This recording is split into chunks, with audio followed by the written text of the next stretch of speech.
ಶ್ರೀಗುರುಭ್ಯೋ ನಮಃ. ಹರಿ ಓಂ.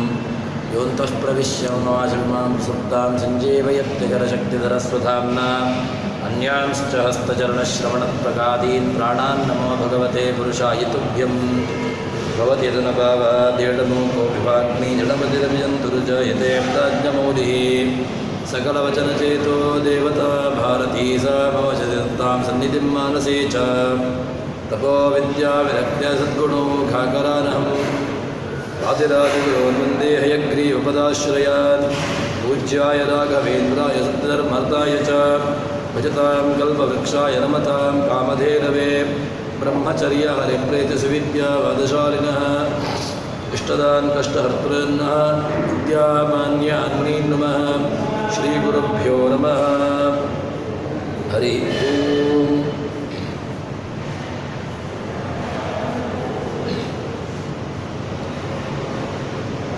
ಕಾಠಕೋಪನಿಷತ್ತಿನ ಒಂದು ನೋಡುವಂತಹ ಅದರಲ್ಲಿರ್ತಕ್ಕಂತಹ ಪ್ರಮೇಯಗಳು, ಅದರಲ್ಲಿರ್ತಕ್ಕಂತಹ ಏನು ತತ್ವಗಳು, ಅದನ್ನು ಯಥಾಮತಿಯಾಗಿ ಯಥಾಶಕ್ತಿಯಾಗಿ ನೋಡತಕ್ಕಂತಹ ಒಂದು ಪ್ರಯತ್ನವನ್ನು ಮಾಡುವ ಈ ಉಪನಿಷತ್ತು ಹೊರಟದ್ಯಾಕೆ ಅಂತ ಕೇಳಿದರೆ, ಅಲ್ಲಿ ವಾಜಶ್ರವಸ್ಸು, ಆ ವಾಜಶ್ರವಸ್ಸಿನ ಮೊಮ್ಮಗು ಆಗಿರತಕ್ಕಂತಹ ಆ ಉದ್ಧಾಲಕ ಅವನು ಆ ಸ್ವರ್ಗವನ್ನು ಪಡೀಬೇಕು ಅಂತ ಹೇಳಿಕೊಂಡು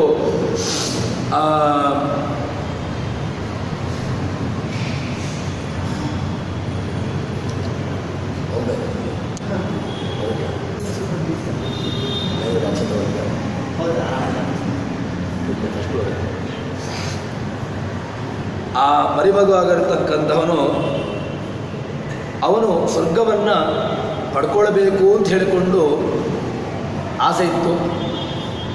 ಅವನು ಪಡ್ಕೊಳ್ಳಿಕ್ಕೋಸ್ಕರವಾಗಿ ತನ್ನ ಸರ್ವಸ್ವ ದಕ್ಷಿಣ ಏನಾದರೂ ಕೂಡ ತಾನು ಪಡ್ಕೊಳ್ಳಬೇಕು ಅಂತ ಹೇಳಿದರೆ ಅದಕ್ಕೆ ಮೊದಲಿಗೆ ಮುಖ್ಯವಾಗಿ ಹೇಳ್ತಕ್ಕಂತಹದ್ದೇನು ಅಂತ ಕೇಳಿದರೆ ದಕ್ಷಿಣ, ಸರ್ವಸ್ವ ದಕ್ಷಿಣವನ್ನು ಅವನು ಕೊಡಲಿಕ್ಕೆ ಆರಂಭ ಮಾಡ್ತಾನೆ. ಇದು ಅಲ್ಲಿ ಆ ಮುಂದಕ್ಕೆ ಹೋಗುವಾಗ ಅವನಿಗೇನೆ ಅಲ್ಲಿ ಆ ಉದ್ಧಾಲಕರು ಅವನಿಗೆ ನಚಿಕೇತ ಅಂತ ಹೇಳಿಕೊಂಡು ಒಬ್ಬ ಮಗ, ಆ ಮಗ ತನ್ನ ತಂದೆ ಮಾಡತಕ್ಕಂತಹ ಏನು ಆ ದಾನ ಇದೆ ಅದನ್ನು ನೋಡ್ತಾ ಇದ್ದಾನೆ. ಅಲ್ಲಿ ಆ ಉಪನಿಷತ್ತು ಅದನ್ನು ಹೇಳುವಾಗ ವಾಜಶ್ರವಸ ಸರ್ವವೇದ ಸಂದದವು ನಚಿಕೇತ ನಾಮ ಪುತ್ರಾಸ ಅಂತ ಹೇಳಿಕೊಂಡು ಹೇಳ್ತದೆ. ಅವನಿಗೆ ಆ ನಚಿಕೇತ ಅಂತ ಹೇಳತಕ್ಕಂತಹ ಒಬ್ಬ ಮಗನಿದ್ದ. ಅವನಿಗೆ ಈ ತಂದೆ, ತನ್ನ ತಂದೆ ನೀಡತಕ್ಕಂತಹ ದಕ್ಷಿಣೆಯ ನೋಡ್ತಾ ಇದ್ದಾನೆ, ಸರ್ವಸ್ವ ದಕ್ಷಿಣೆ. ಯಾಕೆ ಅಂತ ಕೇಳಿದರೆ ಅವನ ಚಿಂತನೆ ಏನಿತ್ತು ಅಂತಂದರೆ ತಾನು ಸ್ವರ್ಗವನ್ನು ಪಡೆಯಬೇಕು ಎಂಬಂತಹ ಇಚ್ಛೆಯಿಂದಾಗಿ ಅವನು ಸರ್ವಸ್ವ ದಕ್ಷಿಣೆ ಅಂತ ಹೇಳಿಕೊಂಡು ಆರಂಭವನ್ನು ಮಾಡಿದ್ದ. ಆದ್ದರಿಂದ ಇವನಿಗೆ ಏನಾಯಿತು ಅಂತ ಕೇಳಿದಾಗ ಅದಕ್ಕೋಸ್ಕರವಾಗಿ ಸಣ್ಣ ಆ ಬಾಲಕರು ಇರುವಾಗಲೇ ಅವರನ್ನು ನಾವು ಯಾವ ರೀತಿಯಾಗಿ ಇರುತ್ತೇವೆಯೋ ಅದೇ ರೀತಿಯಾಗಿ ಅವರು ಮುಂದಕ್ಕೆ ಬರುವಂತಹದ್ದು. ತನ್ನ ತಂದೆ ಆ ದಾನವನ್ನು ಕೊಡ್ತಾನೆ ಅಂತ ಹೇಳಿಕೊಂಡು ಯೋಚನೆ ಮಾಡಿದ್ದಾನೆ, ಕೊಡ್ತಾನೆ. ಇವನಿಗೆ ಆ ನಚಿಕೇತನಿಗೆ ಆ ಕೊಡತಕ್ಕಂತಹ ದಾನ ಇದರ ಬಗ್ಗೆ ಒಂದು ಸ್ವಲ್ಪ ಅದರಲ್ಲಿ ಬಹಳ ಒಂದು ಕುತೂಹಲ ಉಂಟಾಯಿತು ಅವನಿಗೆ. ಶ್ರದ್ಧಾ ಆವಿವೇಶ ಅಂತ, ಆ ದಕ್ಷಿಣಾಸು ದೀಯಮಾನಾಸು ಶ್ರದ್ಧಾ ಆವಿವೇಶ. ಅವನಿಗೂ ಕೂಡ ಆ ಮುಂದೆ ಏನು ತನ್ನ ತಂದೆ ಕೊಡತಕ್ಕಂತಹ ದಕ್ಷಿಣೆ ಇದರ ಬಗ್ಗೆ ವಿಶಿಷ್ಟವಾಗಿರತಕ್ಕಂತಹ ಏನು ಇದರ ಬಗ್ಗೆ ನಾನು ಇನ್ನಷ್ಟು ತಿಳ್ಕೊಳ್ಳಬೇಕು, ಹೀಗೆ ತಾನು ತನ್ನ ಒಳಗೇನೆ ಆ ಮನಸ್ಸಿನ ಒಳಗೇನೆ ಅವನಿಗೆ ಶ್ರದ್ಧೆಯನ್ನು ಭರಿಸಿಕೊಳ್ತಾನೆ. ತದನಂತರದಲ್ಲಿ ಅಲ್ಲಿ ಆರಂಭವನ್ನು ಮಾಡುವಾಗ ನಮೋ ಭಗವತೆ ತಸ್ಮೈ ಸರ್ವತಃ ಪರಮಾಯತೆ ಸರ್ವಪ್ರಾಣಿ ಹೃದಯಸ್ಥಾಯ ವಾಮನಾಯ ನಮೋ ನಮಃ ಅಂತ ಹೇಳಿಕೊಂಡು ಆ ಭಗವಂತನಿಗೆ ಅದನ್ನು ಆ ಮಂಗಳಾಚರಣೆಯನ್ನು ಮಾಡುವ ಮೂಲಕವಾಗಿ ಹೇಳ್ತಾರೆ. ತದನಂತರದಲ್ಲಿ ಆ ಭಗವಂತನಿಗೆ ಏನು ದಾನವನ್ನು ಅಥವಾ ಭಗವಂತನನ್ನು ಹೊಂದಬೇಕು ಎಂಬಂತಹ ಉದ್ದೇಶದಿಂದಾಗಿ ಆ ದಾನವನ್ನು ಕೊಡ್ಲಿಕ್ಕೆ ಹೋಗುವಾಗ ಅವನಿಗೆ ಯಾವ ರೀತಿಯಾಗಿರ್ತಕ್ಕಂತಹ ದಾನವನ್ನು ಕೊಡ್ತಾ ಇದ್ದ ಅಂತ ಕೇಳಿದರೆ ಅದಕ್ಕೆ ಉಪನಿಷತ್ತು ತನ್ನ ಆರಂಭವನ್ನು ಮಾಡ್ತದೆ. ತನ್ನ ತಂದೆ ಯಾವ ರೀತಿಯಾಗಿರ್ತಕ್ಕಂತಹ ದಕ್ಷಿಣ ಅಂತ ಕೇಳಿದಾಗ ಗೀತೋದಕ ಜಗ್ಧತೃಣ ದುಗ್ಧದೋಹ ನಿರೀಂದ್ರಿಯ ಅನಂದ ನಾಮತೆ ಲೋಕ ತಾನ್ಸ ಗಚ್ಚಂತಾದದ್ದು ಎಂಬುದಾಗಿ ಉಪನಿಷತ್ತು ಅದನ್ನು ತಿಳಿಸಿಕೊಡ್ತದೆ. ಅವನ ತಂದೆ ದಾನವನ್ನು ಕೊಡಬೇಕು ಅಂತ ಹೇಳಿಕೊಂಡು ಯೋಚನೆ ಮಾಡಿದ್ದಾನೆ. ದಾನವನ್ನು ಕೊಡಬೇಕು ಅಂತ ಹೇಳಿಕೊಂಡಿರತಕ್ಕಂತಹ ಇಚ್ಛೆ ಅದು ಸಾತ್ವಿಕವಾಗಿರ್ತಕ್ಕಂತಹ ಇಚ್ಛೆ. ಆದರೆ ಕೊಡತಕ್ಕಂತಹ ದಕ್ಷಿಣೆ ಅದು ಯಾವ ರೀತಿಯಾಗಿರಬೇಕು ಅಂತ ಕೇಳಿದರೆ ಅದು ಯಾರಿಗೂ ಕೂಡ ಉಪಯೋಗವಿದೆ ಇರತಕ್ಕಂತಹ ತನ್ನ ದಕ್ಷಿಣೆಯಾಗಿ ಕೊಡಬಾರ್ದು.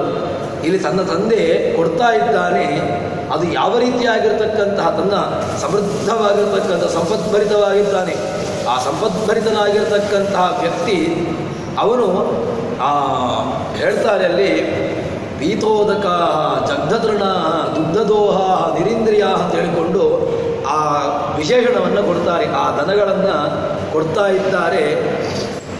ಆ ಕೊಡತಕ್ಕಂತಹ ದಕ್ಷಿಣೆ ಅದು ಹೇಗಿತ್ತು ಅಂತ ಕೇಳಿದಾಗ ಆ ದನಗಳು ಏನು ಗೋವುಗಳನ್ನು ಕೊಡ್ತಾ ಇದ್ದ ಪೀತೋದಕ ತನ್ನ ಜೀವಮಾನದಲ್ಲಿ ಎಷ್ಟು ಅವುಗಳು ನೀರನ್ನು ಕುಡಿಬೇಕು ಅಷ್ಟು ನೀರನ್ನು ಅವುಗಳು ಕುಡಿದಾಗಿದೆ ಅಂತೆ. ಆ ರೀತಿಯಾಗಿ ಅದನ್ನು ಹೇಳ್ತಾರೆ. ಪೀತೋದಕ ಜಗ್ಧ ತೃಣ, ಇನ್ನು ತೃಣವನ್ನು ತಿನ್ನಲಿಕ್ಕೆ ಸಾಮರ್ಥ್ಯವೇ ಇಲ್ಲ ಅಂತಹ ಬುದಿಯಾಗಿರ್ತಕ್ಕಂತಹ ದನಗಳು ಅಂತ. ಅಂದರೆ ಏನು ಅದರಲ್ಲಿ ಯಾವುದೇ ರೀತಿಯಾಗಿರ್ತಕ್ಕಂತಹ ಉಪಯೋಗವಿಲ್ಲ. ನಾವು ಕೆಲವು ಸಂದರ್ಭದಲ್ಲಿ ದಾನವನ್ನು ಕೊಡ್ತೇವೆ. ಆ ಕೊಡತಕ್ಕಂತಹ ವ್ಯಕ್ತಿಗೆ ಅದರಿಂದ ಯಾವುದೇ ರೀತಿಯಾಗಿರ್ತಕ್ಕಂತಹ ಉಪಯೋಗವಿಲ್ಲ ಅಂತಾದರೆ ಅಂತಹದನ್ನು ಕೊಡಬಾರದು. ಮತ್ತೇನು ನನಗಿದು ಬೇಕಾಗಿಲ್ಲ ಆದ್ದರಿಂದ ದಾನ ಮಾಡ್ತಾ ಇದ್ದೇನೆ, ಈ ರೀತಿಯಾಗಿರ್ತಕ್ಕಂತಹ ದಾನವನ್ನು ಅದು ಸಾತ್ವಿಕ ದಾನ ಅಂತ ಹೇಳುವುದಿಲ್ಲ. ಯಾಕೆಂದರೆ ದಾನವನ್ನು ಕೇಳುವಾಗ ಕೃಷ್ಣ ಭಗವದ್ಗೀತೆಯಲ್ಲಿ ಹೇಳಿದ್ದಾನೆ. ಸಾತ್ವಿಕ ದಾನ ಯಾವುದು, ರಾಜಸ ದಾನ ಯಾವುದು, ತಾಮಸ ದಾನ ಯಾವುದು, ಹೀಗೆ ಆ ಪಟ್ಟಿಯನ್ನು ಮಾಡಿಯೇ ಹೇಳ್ತಾನೆ. ಇಲ್ಲಿ ಆ ಕೊಡತಕ್ಕಂತಹ ದಕ್ಷಿಣೆ ಅದು ಹೇಗಿತ್ತು ಅಂತ ಕೇಳಿದರೆ ಪೀತೋದಕ ಜಗ್ಧತೃಣ, ಆ ದನಗಳಿಗೆ ಹುಲ್ಲನ್ನು ಮೇಯತಕ್ಕಂತಹ ಸಾಮರ್ಥ್ಯವೂ ಇಲ್ಲ, ಪೂರ್ಣವಾಗಿ ಅಶಕ್ತವಾಗಿರ್ತಕ್ಕಂತಹ ಗೋವುಗಳು. ಆ ರೀತಿಯಾಗಿ ನಿರೀಂದ್ರಿಯ, ಹಾಲನ್ನು ಕರೆಯುವ ಅಂತ ಹೇಳಿದರೆ ಹಾಲನ್ನು ಕರೆಯತಕ್ಕಂತಹ ಸಾಮರ್ಥ್ಯವೂ ಅದರಲ್ಲಿಲ್ಲ.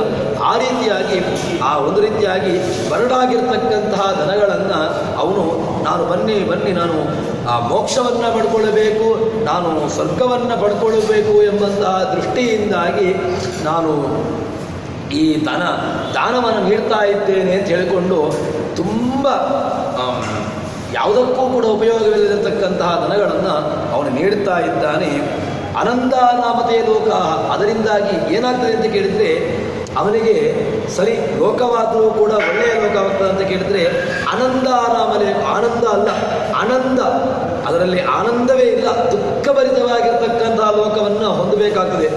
ಅಂತಹ ದುಃಖಭರಿತವಾಗಿರ್ತಕ್ಕಂತಹ ಲೋಕವನ್ನು ಹೊಂದುವುದಕ್ಕೋಸ್ಕರವಾಗಿ ಇರತಕ್ಕಂತಹದ್ದು. ಒಂದು ವೇಳೆ ನಾವು ಯಾವುದೇ ರೀತಿಯಾಗಿ ಉಪಯೋಗವಿಲ್ಲ, ನನಗೆ ಉಪಯೋಗವಿಲ್ಲ ಅವನಿಗೆ ಕೊಡೋಣ, ಅಥವಾ ನಮಗೆ ಇದರಿಂದ ಯಾವುದೇ ರೀತಿಯಾಗಿರ್ತಕ್ಕಂತಹ ಸಾಮರ್ಥ್ಯ ಇಲ್ಲ ಅದನ್ನು ನೀಡುವ ಅಂತ ಹೇಳಿದರೆ ಆವಾಗ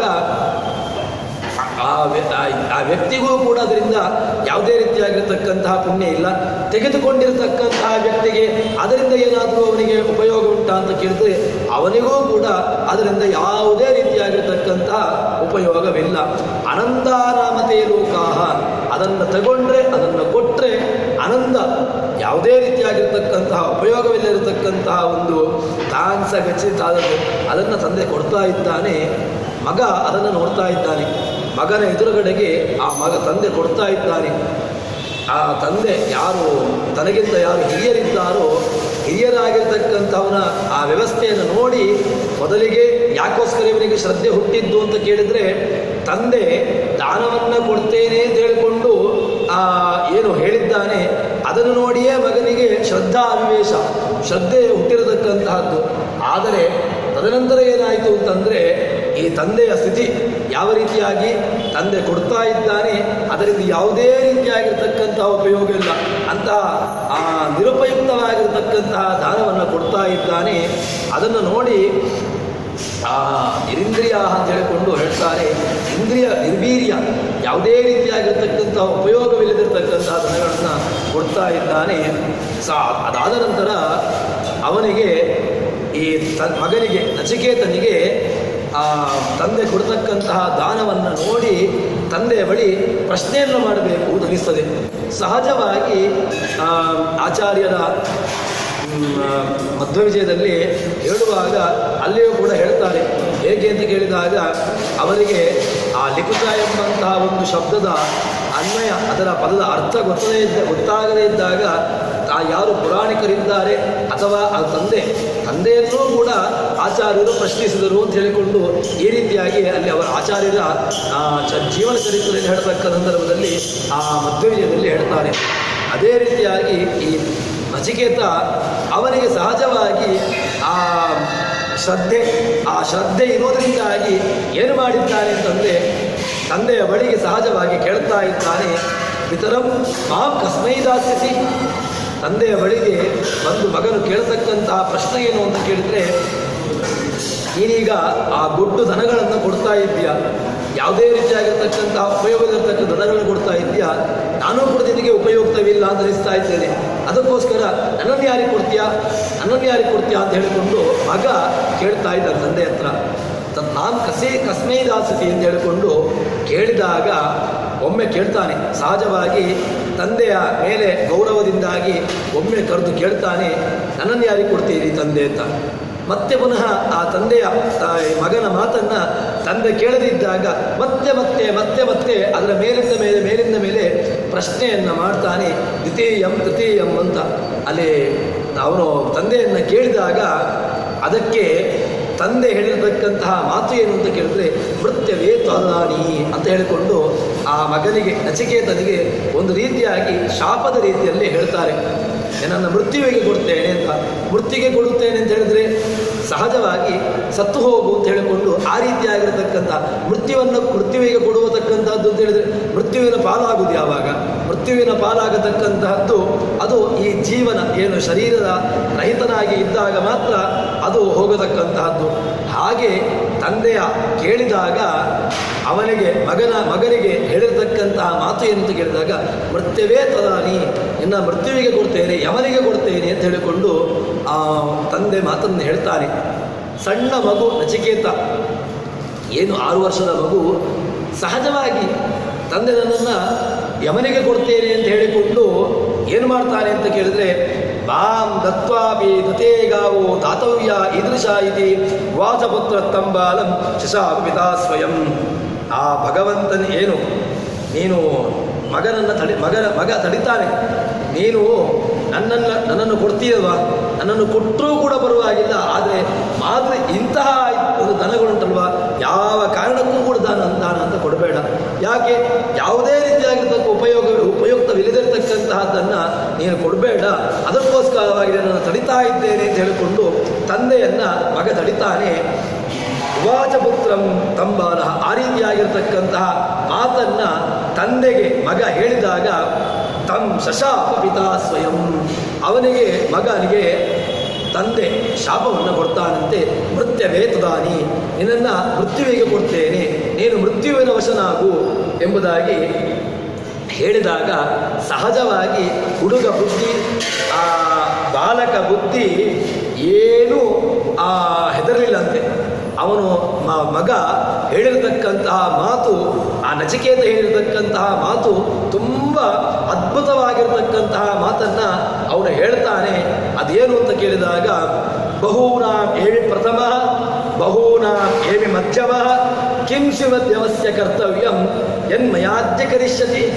ಆ ಮಗ ಹೇಳ್ತಕ್ಕಂತಹ ಮಾತು ತುಂಬ ಎತ್ತರದ ಮಾತನ್ನು ಆ ನಚಿಕೇತ ಹೇಳ್ತಾನೆ. ಏನು ಅಂತ ಕೇಳಿದಾಗ, ಬಹೂನಾಂ ಏವಿ ಪ್ರಥಮ, ನಾನು ಒಂದು ವೇಳೆ ಯಮನ ಬಳಿಗೆ ಹೋಗತಕ್ಕಂತಹ ವ್ಯಕ್ತಿಗಳು ಅಂತ ಯಾರೆಲ್ಲಿದ್ದಾರೆ ಅವರ ಆ ಏನು ವ್ಯವಸ್ಥೆಯಲ್ಲಿ ನಾನು ಒಂದು ವೇಳೆ ಮೊದಲನೇವಾಗಿರ್ಬೋದು. ನೀ ನನಗೆ ಕೊಟ್ಟವ ಶಾಪದಿಂದಾಗಿ ನಾನು ಏಮಿ ಮಧ್ಯಮ, ನಾನು ಒಂದಾ ಮೊದಲಿಗೆ ಹೋಗಿ ನಾನು ಸೇರ್ಬೋದು ಯಮನಿಗೆ. ಇಲ್ಲ ಬಹುನ ಏಮಿ ಮಧ್ಯಮ, ಇಲ್ಲದಿದ್ದರೆ ನನಗಿಂತ ಮೊದಲು ಕೆಲವರು ಹೋಗಿದ್ದಾರೆ, ಅವರಲ್ಲಿ ನಂತರದಲ್ಲಿ ಹೋಗುವವನಾದ್ರಿಂದಾಗಿ ನಾನು ಮಧ್ಯದಲ್ಲಿ ಹೋಗುವವನು ಆಗ್ಬೋದು ಯಮಪಟ್ಟಣಕ್ಕೆ. ನನಗೆ ಯಾವುದೇ ರೀತಿಯಾಗಿರ್ತಕ್ಕಂತಹ ಕಿಂಸಿದ್ ಯಮಸ್ಯ ಕರ್ತವ್ಯಂ ಯನ್ಮಯಾದ್ಯ ಕರಿಷ್ಯತಿ. ಅಷ್ಟು ಸಣ್ಣ ಪುಟ್ಟ ಬಾಲಕ ಹೇಳ್ತಕ್ಕಂತಹ ಮಾತು ಏನು ಅಂತ ಕೇಳಿದರೆ, ನನ್ನನ್ನು ಇಟ್ಟುಕೊಂಡೇ ಆ ಯಮನಿಗೆ ಏನೂ ಕೂಡ ಅವನಿಗೆ ಬೇಕಾದ ಜನಿದ್ದಾರೆ. ನನಗಿಂತ ಮೊದಲು ಹೋದವರಿದ್ದಾರೆ, ನನಗಿಂತ ಮಧ್ಯದಲ್ಲಿ ಹೋದವರಿದ್ದಾರೆ, ನನಗಿಂತ ನಂತರದಲ್ಲಿಯೂ ಕೂಡ ಹೋದವರು ಬರ್ತಾರೆ. ಆದ್ದರಿಂದ ಯಮನಿಗೆ ನನ್ನನ್ನು ಇಟ್ಟುಕೊಂಡು ಯಾವುದೇ ರೀತಿಯಾಗಿರ್ತಕ್ಕಂಥ ಉಪಯೋಗವಿಲ್ಲ. ಆ ಯಮ ನನ್ನನ್ನಾದರೂ ಇಟ್ಟುಕೊಂಡಾದರೂ ಏನು ಮಾಡ್ತಾನೆ ಅಂತ ಹೇಳಿಕೊಂಡು ಆ ಪುಟ್ಟ ಬಾಲಕ ಹೇಳ್ತಾನೆ. ಏನು ಅಂತ ಕೇಳಿದರೆ, ಅದನ್ನು ರಾಯರು ಹೇಳ್ತಕ್ಕಂಥ ಸಂದರ್ಭದಲ್ಲಿ ತುಂಬ ಅದ್ಭುತವಾಗಿ ಅದನ್ನು ಕೊಂಡಾಡ್ತಾರೆ. ಆ ಮಾತನ್ನು, ಉಪನಿಷತ್ತಿನ ಮಾತನ್ನು, ನಚಿಕೇತನ ಮಾತನ್ನು ರಾಘವೇಂದ್ರ ಸ್ವಾಮಿಗಳು ಹೇಳುವಂಥ ಸಂದರ್ಭದಲ್ಲಿ ಹೇಳ್ತಾರೆ. ಹೇಗೆ ಅಂತ ಕೇಳಿದರೆ, ಈಗ ನನ್ನ ಮೊದಲಿಗೆ ಈಗ ಎಲ್ಲ ಜೀವರಾಶಿಗಳಿದ್ದಾರಲ್ವ. ಈಗ ನೀನು ಕೊಟ್ಟಂತಹ ಶಾಪ ನನಗೆ ಕೊಟ್ಟಂತಹ ಶಾಪದಲ್ಲಿ ನನಗೀಗ ನೀನೇನು ಹೇಳಿದಿ, ಮೃತ್ಯುವಿನ ವಶನಾಗು ಅಂತ ಹೇಳಿದ್ಯಲ್ವಾ. ಸರಿ, ಅವರಲ್ಲಿ ಮೊದಲಿಗನಾಗಿ ನಾನು ಮುಂದೆ ಹೋಗ್ತೇನೆ. ನನಗಿಂತ ಮುಂದೆ ಅವರು ಬರ್ತಾರೆ, ಅದರಲ್ಲಿ ನಾನು ಆರಂಭವನ್ನು ನಾನು ಮಾಡ್ತೇನೆ. ಮುಂದೆ ಸಾಯುವಂತಹ ಒಂದು ಏನು ವ್ಯವಸ್ಥೆ ಉಂಟು ಅದು ನನ್ನಿಂದ ಆರಂಭವಾಗಲಿ ಅಂತ ಹೇಳಿಕೊಂಡು ಅದರಲ್ಲಿ ನಾನು ಮೊದಲಿಗನಾಗಿ ಹೋಗ್ತೇನೆ. ಇಲ್ಲದಿದ್ದರೆ ಸರಿ, ಹಿಂದೆ ನನಗಿಂತ ಮೊದಲು ಹೋದವರಿದ್ದಾರಲ್ವ, ಅವರಲ್ಲಿ ಮಧ್ಯವನಾಗಿ ನನಗಿಂತ ಮೊದಲು ಹೋದವರಿದ್ದಾರೆ, ಅವರಲ್ಲಿ ಮಧ್ಯವನಾಗಿ ನಾನು ಹೋಗಿ ಆ ಯಮನನ್ನು ಸೇರಿಕೊಳ್ತೇನೆ. ಹೀಗೆ ಅಷ್ಟು ಸಣ್ಣ ಪುಟ್ಟ ಬಾಲಕ ಎಷ್ಟು ಎತ್ತರದ ಮಾತನ್ನು ಹೇಳ್ತಾನೆ ಅಂತ ಹೇಳಿದರೆ, ಬಹಳ ಒಂದು ಅತ್ಯದ್ಭುತವಾಗಿರ್ತಕ್ಕಂತಹ ಎತ್ತರದ ಅರ್ಥವನ್ನು ಅವನು ಹೇಳ್ತಾನೆ. ಇನ್ನೇನಂತ ಕೇಳಿದರೆ, ಇನ್ನು ಮುಂದೆ ಹೋಗ್ಲಿಕ್ಕಿದ್ದಾರೆ ಅವರಿಗೆ ನಾನೊಂದು ರೀತಿಯಾಗಿ ಮೊದಲಿಗನಾಗಿ, ಮಧ್ಯಮನಾಗಿ, ಕೊನೆಯಲ್ಲಿ ನಾನಾದರೂ ಕೂಡ ಈ ರೀತಿಯಾಗಿ ನಾನು ಹೋಗಿ ಸೇರಿಕೊಳ್ತೇನೆ. ಯಮನಿಗೆ ನನ್ನಿಂದ ಆಗತಕ್ಕಂತಹದ್ದು ಏನೂ ಇಲ್ಲ. ನಾನು ಹೋಗಿ ಯಮನ ಸೇವೆಯನ್ನು ಮಾಡಲಿಕ್ಕೆ ತಕ್ಕವನೋ ಅದೋ ಇಲ್ವೋ ಗೊತ್ತಿಲ್ಲ. ಯಾಕೆ, ಯಮನಿಗೆ ಬೇಕಾದಷ್ಟು ಸೇವಕರಿದ್ದಾರೆ. ನೀನು ನನಗೆ ಶಾಪವನ್ನು ಕೊಟ್ಟದ್ರಿಂದಾಗಿ ನಾನು ಹೋಗಿ ಯಮನ ಪಟ್ಟಣಕ್ಕೆ ಹೋಗಿ ನಾನು ಯಮನ ಸೇವೆಯನ್ನು ಮಾಡಬೇಕು ಅಂತೇನಿಲ್ಲ. ಅದಕ್ಕೋಸ್ಕರವಾಗಿ ಆದರೂ ಕೂಡ ನೀನು ನನಗೆ ಶಾಪವನ್ನು ಕೊಟ್ಟಿದ್ಯಲ್ವ, ನೀನು ನನಗೆ ಶಾಪ ಕೊಟ್ಟರೂ ಪರವಾಗಿಲ್ಲ, ಆದರೆ ದಾದಾತವ್ಯ, ಇಂತಹ ಒಂದು ದಾನವನ್ನು ಯಾವ ಕಾಲಕ್ಕೂ ಕೂಡ ಕೊಡಬೇಡಿ. ಇದು ನಮಗೆ ಒಂದು ರೀತಿಯಾಗಿ ಪಾಠ. ಯಾಕೆ ಅಂದರೆ ನಾವು ಹೇಳಿದ್ವಿ ಏನು ಅಂತ ಕೇಳಿದರೆ, ದಾನವನ್ನು ಕೊಡತಕ್ಕಂತಹದ್ದಕ್ಕೆ ಯಾವ ರೀತಿಯಾಗಿರ್ತಕ್ಕಂತಹ ದಾನ ಕೊಡಬೇಕು ಅಂತ ಹೇಳಿದಾಗ ಅದಕ್ಕೆ ಒಳ್ಳೆಯ ಉದಾಹರಣೆ ಇದೆ. ನೀವು ಒಂದು ವೇಳೆ ಯಾವುದೇ ರೀತಿಯಾಗಿರ್ತಕ್ಕಂತಹ ಉಪಯೋಗಕ್ಕೆ ಬಿಲ್ಲದೇ ಇರತಕ್ಕಂತಹ ಒಂದು ದಾನವನ್ನು ನೀಡಿದ್ರಿ ಅಂತಾದರೆ ಅದರಿಂದ ಆಗತಕ್ಕಂತಹದ್ದು ಏನು ಅಂತ ಕೇಳಿದ್ರೆ ಇದೇ ನರಕಾದಿ ಅನರ್ಥಗಳು. ಅದನ್ನು ನಾವು ತಿಳ್ಕೊಳ್ಬೇಕು. ಅದಕ್ಕೋಸ್ಕರವಾಗಿ ಆ ದಾನವನ್ನು ಕೊಡುವಂತಹದ್ದು, ದಾನವನ್ನು ತಗೊಳ್ಳುವಂತಹದ್ದು, ಸತ್ಪಾತ್ರದಾನ ಎಷ್ಟು ಪ್ರಮುಖ ಎಂಬುದನ್ನು ಹೀಗೆ ನಮಗೆ ಆ ಯಮನಚಿಕೇತನ ಇನ್ನು ಮುಂದೆ ಅದರ ಬಗ್ಗೆ ಮತ್ತಷ್ಟು ಆ ವಿವರಗಳನ್ನು ಹೇಳ್ತಾರೆ. ಈಗ ಹೇಳ್ತಕ್ಕಂತಹ ಒಂದು ಮಾತು ತದನಂತರದಲ್ಲಿ ಅದೇ ನಚಿಕೇತ ಮುಂದುವರಿಸಿಕೊಂಡು ಮಾತನ್ನು ಹೇಳ್ತಾನೆ. ಅನುಪಶ್ಯ ಯಥಾಪೂರ್ವೇ ಪ್ರತಿಪಶ್ಯ ಯಥಾಪರೇ ಸಸ್ಯ ವಿಮರ್ತ್ಯ ಪಚ್ಚತೆ ಸಸ್ಯವಿವ ಜಾಯತೆ ಪುನಃ. ಬಹಳ ಒಂದು ಮಾತನ್ನು ಹೇಳ್ತಾನೆ. ಅದೇನು ಅಂತ ಕೇಳಿದರೆ ಕೃಷ್ಣನ ಮಾತೆ, ಕೃಷ್ಣ ಉಪನಿಷತ್ತಿನ ಮಾತನ್ನು ಭಗವದ್ಗೀತೆಯಲ್ಲಿ ಹೇಳಿದ್ದಾನೆ. ವಾಸಾಂಸಿ ಜೀರ್ಣಾನಿ ಯಥಾವಿಹಾಯ ನವಾನಿ ಗೃಹ್ಣಾದಿ ನರೋಪರಾಣಿ ಅಂತ. ಅದನ್ನು ಇಟ್ಟುಕೊಂಡದ್ದು ಕೃಷ್ಣ ಹೇಗೆ ಹೇಳಿದ ಅಂತ ಕೇಳಿದಾಗ ಅವನಿಗೆ, ಅವನ ಮಾತಿಗೆ ಒಂದು ಉಪನಿಷತ್ತು ಅಪೌರುಷೇಯವಾಗಿರ್ತಕ್ಕಂತಹ ಉಪನಿಷತ್ತು ಅದನ್ನು ಬೆಂಬಲಿಸ್ತದೆ. ಅನುಪಶ್ಯ ಯಥಾ ಪೂರ್ವೇ ಪ್ರತಿಪಶ್ಯ ಯಥಾ ಪರೇ ಸಸ್ಯಮೇವ ಮರ್ತ್ಯ ಪಚ್ಯತೆ ಸಸ್ಯಮೇವ ಜಾಯತೆ. ನೀನೀಗ ಯಮನಿಗೆ ದಾನವನ್ನು ಮಾಡಿದ್ಯಲ್ವ, ಸರಿ, ಅದು ವ್ಯರ್ಥ. ಯಾಕೆ ಗೊತ್ತುಂಟ, ನನಗೆ ಮರಣದ ಭಯವೇ ಇಲ್ಲ. ನಾನು ಮರಣಕ್ಕೋಸ್ಕರವಾಗಿ ಭಯಪಟ್ಟುಕೊಂಡು ನನಗೆ ಮರಣ ಬರ್ತದೆ, ನಾನು ಸಾಯ್ತೇನೆ, ಸಾಧ್ಯವೇ ಇಲ್ಲ. ಅದಕ್ಕೆ ಯಾಕೆ ಅಂತ ಕೇಳಿದಾಗ ಒಳ್ಳೆಯ ದೃಷ್ಟಾಂತವನ್ನು ಕೊಡ್ತಾನೆ. ಒಂದು ಈ ದೃಷ್ಟಾಂತವನ್ನು ಹಿಂದೆ ಹೇಳಿದ, ಅದೇ ನಚಿಕೇತ ಹೇಳಿದ, ನನ್ನನ್ನು ನನಗಿಂತ ಮೊದಲು ಹೋದವರು ಕೆಲವರಿದ್ದಾರೆ, ನನಗಿಂತ ನಂತರದಲ್ಲಿ ಹೋದವರಿದ್ದಾರೆ, ನನಗಿಂತ ಮಧ್ಯದಲ್ಲಿ ಕೆಲವರು ಹೋಗ್ತಾರೆ ಅಂತ ಹೇಳಿಕೊಂಡು ಒಂದು ದೃಷ್ಟಾಂತವನ್ನು ಕೊಟ್ಟ. ಆದರೆ ಈಗ ಹೇಳ್ತಕ್ಕಂತಹ ದೃಷ್ಟಾಂತ ಯಾವುದು ಅಂತ ಕೇಳಿದರೆ ಸಸ್ಯಮಿವ ಮರ್ತ್ಯ ಜಾಯತೆ ಸಸ್ಯಮಿವ ಪಚ್ಯತೆ. ಸಸ್ಯ ಹೇಗೆ ವೃಕ್ಷ ಹುಟ್ಟುತ್ತದೆ, ದೊಡ್ಡದಾಗ್ತದೆ, ಫಲವನ್ನು ಕೊಡುತ್ತದೆ, ತದನಂತರದಲ್ಲಿ ತನ್ನ ಎಲ್ಲ ಕೆಲಸ ಕಾರ್ಯಗಳು ಮುಗಿದ ಮೇಲೆ ತಾನು ತನ್ನ ಮರ ಒಣಗಿ ತನ್ನ ಅದು ನಾಶವಾಗಿ ಹೋಗ್ತದೆ. ಅದೇ ರೀತಿಯಾಗಿ ಜೀವ ಹುಟ್ಟುತ್ತಾನೆ, ಜೀವ ಬೆಳೀತಾನೆ, ಜೀವ ಮತ್ತೆ ಪುನಃ ವೃದ್ಧಾಪ್ಯದ ಕಡೆಗೆ ಬರ್ತಾನೆ, ಮತ್ತೆ ಪುನಃ ಅವನು ಒಂದಲ್ಲ ಒಂದು ದಿವಸ ಪಾಂಚಭೌತಿಕವಾಗಿರ್ತಕ್ಕಂಥ ಈ ಶರೀರವನ್ನು ಬಿಡ್ತಾನೆ. ಇದನ್ನು ನನಗೆ ಭಯಪಡಬೇಕಾದ ಏನಿದೆ? ಭಯಪಡಬೇಕಾದ್ದೇ ಇಲ್ಲ. ನಾನು ಹೋಗುವುದು ನಿಶ್ಚಿತ ಅಂತ ಹೇಳಿದ ಮೇಲೆ ಅಷ್ಟು ಸಣ್ಣ ನಚಿಕೇತನ ಒಂದು ಮಾತು ಎಷ್ಟು ಒಂದು ಎತ್ತರದ ಮಾತು ಅಂತ ಕೇಳಿದಾಗ ಸಸ್ಯವೇ ಮರ್ತ್ಯ ಪಚ್ಯತೆ. ಮರ್ತ್ಯ ಅಂತ ಅಲ್ಲಿ ಅವನು ಆ ಶಬ್ದವನ್ನು ಪ್ರಯೋಗ ಮಾಡಿದ್ದಾನೆ. ಮರ್ತ್ಯ ಮರಣಶೀಲ ಮರ್ತ್ಯ ಅಂತ. ಮರ್ತ್ಯ ಶಬ್ದದ ಅದನ್ನು ಬಿಡಿಸಿದಾಗ ಏನಾಗ್ತದೆ ಅಂತ ಕೇಳಿದಾಗ ಮರಣಶೀಲ ಮರ್ತ್ಯ ಅಂತ. ಮರ್ತ್ಯ ಶಬ್ದ ಹೇಗೆ ಬಂದದ್ದು ಅಂತ ಕೇಳಿದಾಗ ಮರಣಶೀಲ ಮರ್ತ್ಯ, ಅವರು ಸಾಯಲಿಕ್ಕೋಸ್ಕರನೇ ಹುಟ್ಟಿರತಕ್ಕಂತಹದ್ದು. ನಾನು ಯಾವತ್ತೂ ಇರ್ತೇನೆ, ನಾನು ಯಾವತ್ತೂ ಕೂಡ ಇರತಕ್ಕಂಥವನು ಇಲ್ಲವೇ ಇಲ್ಲ. ನಾವು ಮರಣಶೀಲರೇ. ಒಂದಲ್ಲ ಒಂದು ದಿವಸ ಕೆಲವರು ಮುಂದೆ ಹೋಗ್ತಾರೆ, ಕೆಲವರು ನಂತರ ಹೋಗ್ತಾರೆ, ಕೆಲವರು ಮಧ್ಯದಲ್ಲಿ ಹೋಗ್ತಾರೆ. ಇಷ್ಟೇ ರೀತಿಯಾಗಿರ್ತಕ್ಕಂತಹ ವ್ಯತ್ಯಾಸ ಹೊರತು ಯಾರೂ ಕೂಡ ಇಲ್ಲಿ ನಾನು ಪರ್ಮನೆಂಟ್ ಆಗಿರ್ತೇನೆ ಇಲ್ಲವೇ ಇಲ್ಲ. ಈ ರೀತಿಯಾಗಿರ್ತಕ್ಕಂತಹ ಒಂದು ವ್ಯವಸ್ಥೆಯನ್ನು ನಮಗೆ ಎಚ್ಚರಿಸ್ತಾನೆ ಆ ನಚಿಕೇತ. ಸಸ್ಯ ಅನುಪಶ್ಯೇತ ಪೂರ್ವೆ ಪ್ರತಿಪಶ್ಯೇತ ಪರೇ ಸಸ್ಯಮೇವ ಪಚ್ಯತೆ ಸಸ್ಯಮೇವ ಜಾಯತೆ ಪುನಃ ಅಂತ. ಸಸ್ಯ ಹುಟ್ಟುತ್ತದೆ, ಬೀಜ ಇರ್ತದೆ, ಬೀಜದಿಂದಾಗಿ ಮೊಳಕೆದಿಂದಾಗಿ ಅಲ್ಲಿಂದ ದೊಡ್ಡದಾಯಿತು, ದೊಡ್ಡದಾದಾಗ ಮಧ್ಯಮದಿಂದಾಗಿ ಗಿಡದಿಂದಾಗಿ ಮರದಿಂದಾಗಿ ಮತ್ತೆ ಪುನಃ ಏನಾಗ್ತದೆ ಅಂತ ಕೇಳಿದಾಗ ಅದು ಮತ್ತೆ ಪುನಃ ಹಾಳಾಗಿ ನಾಶವಾಗಿ ಪೂರ್ಣ ತನ್ನ ಅಸ್ತಿತ್ವವನ್ನು ಅದು ನಾಶವಾಗಿ ಬಿಡ್ತದೆ. ಹೀಗೆ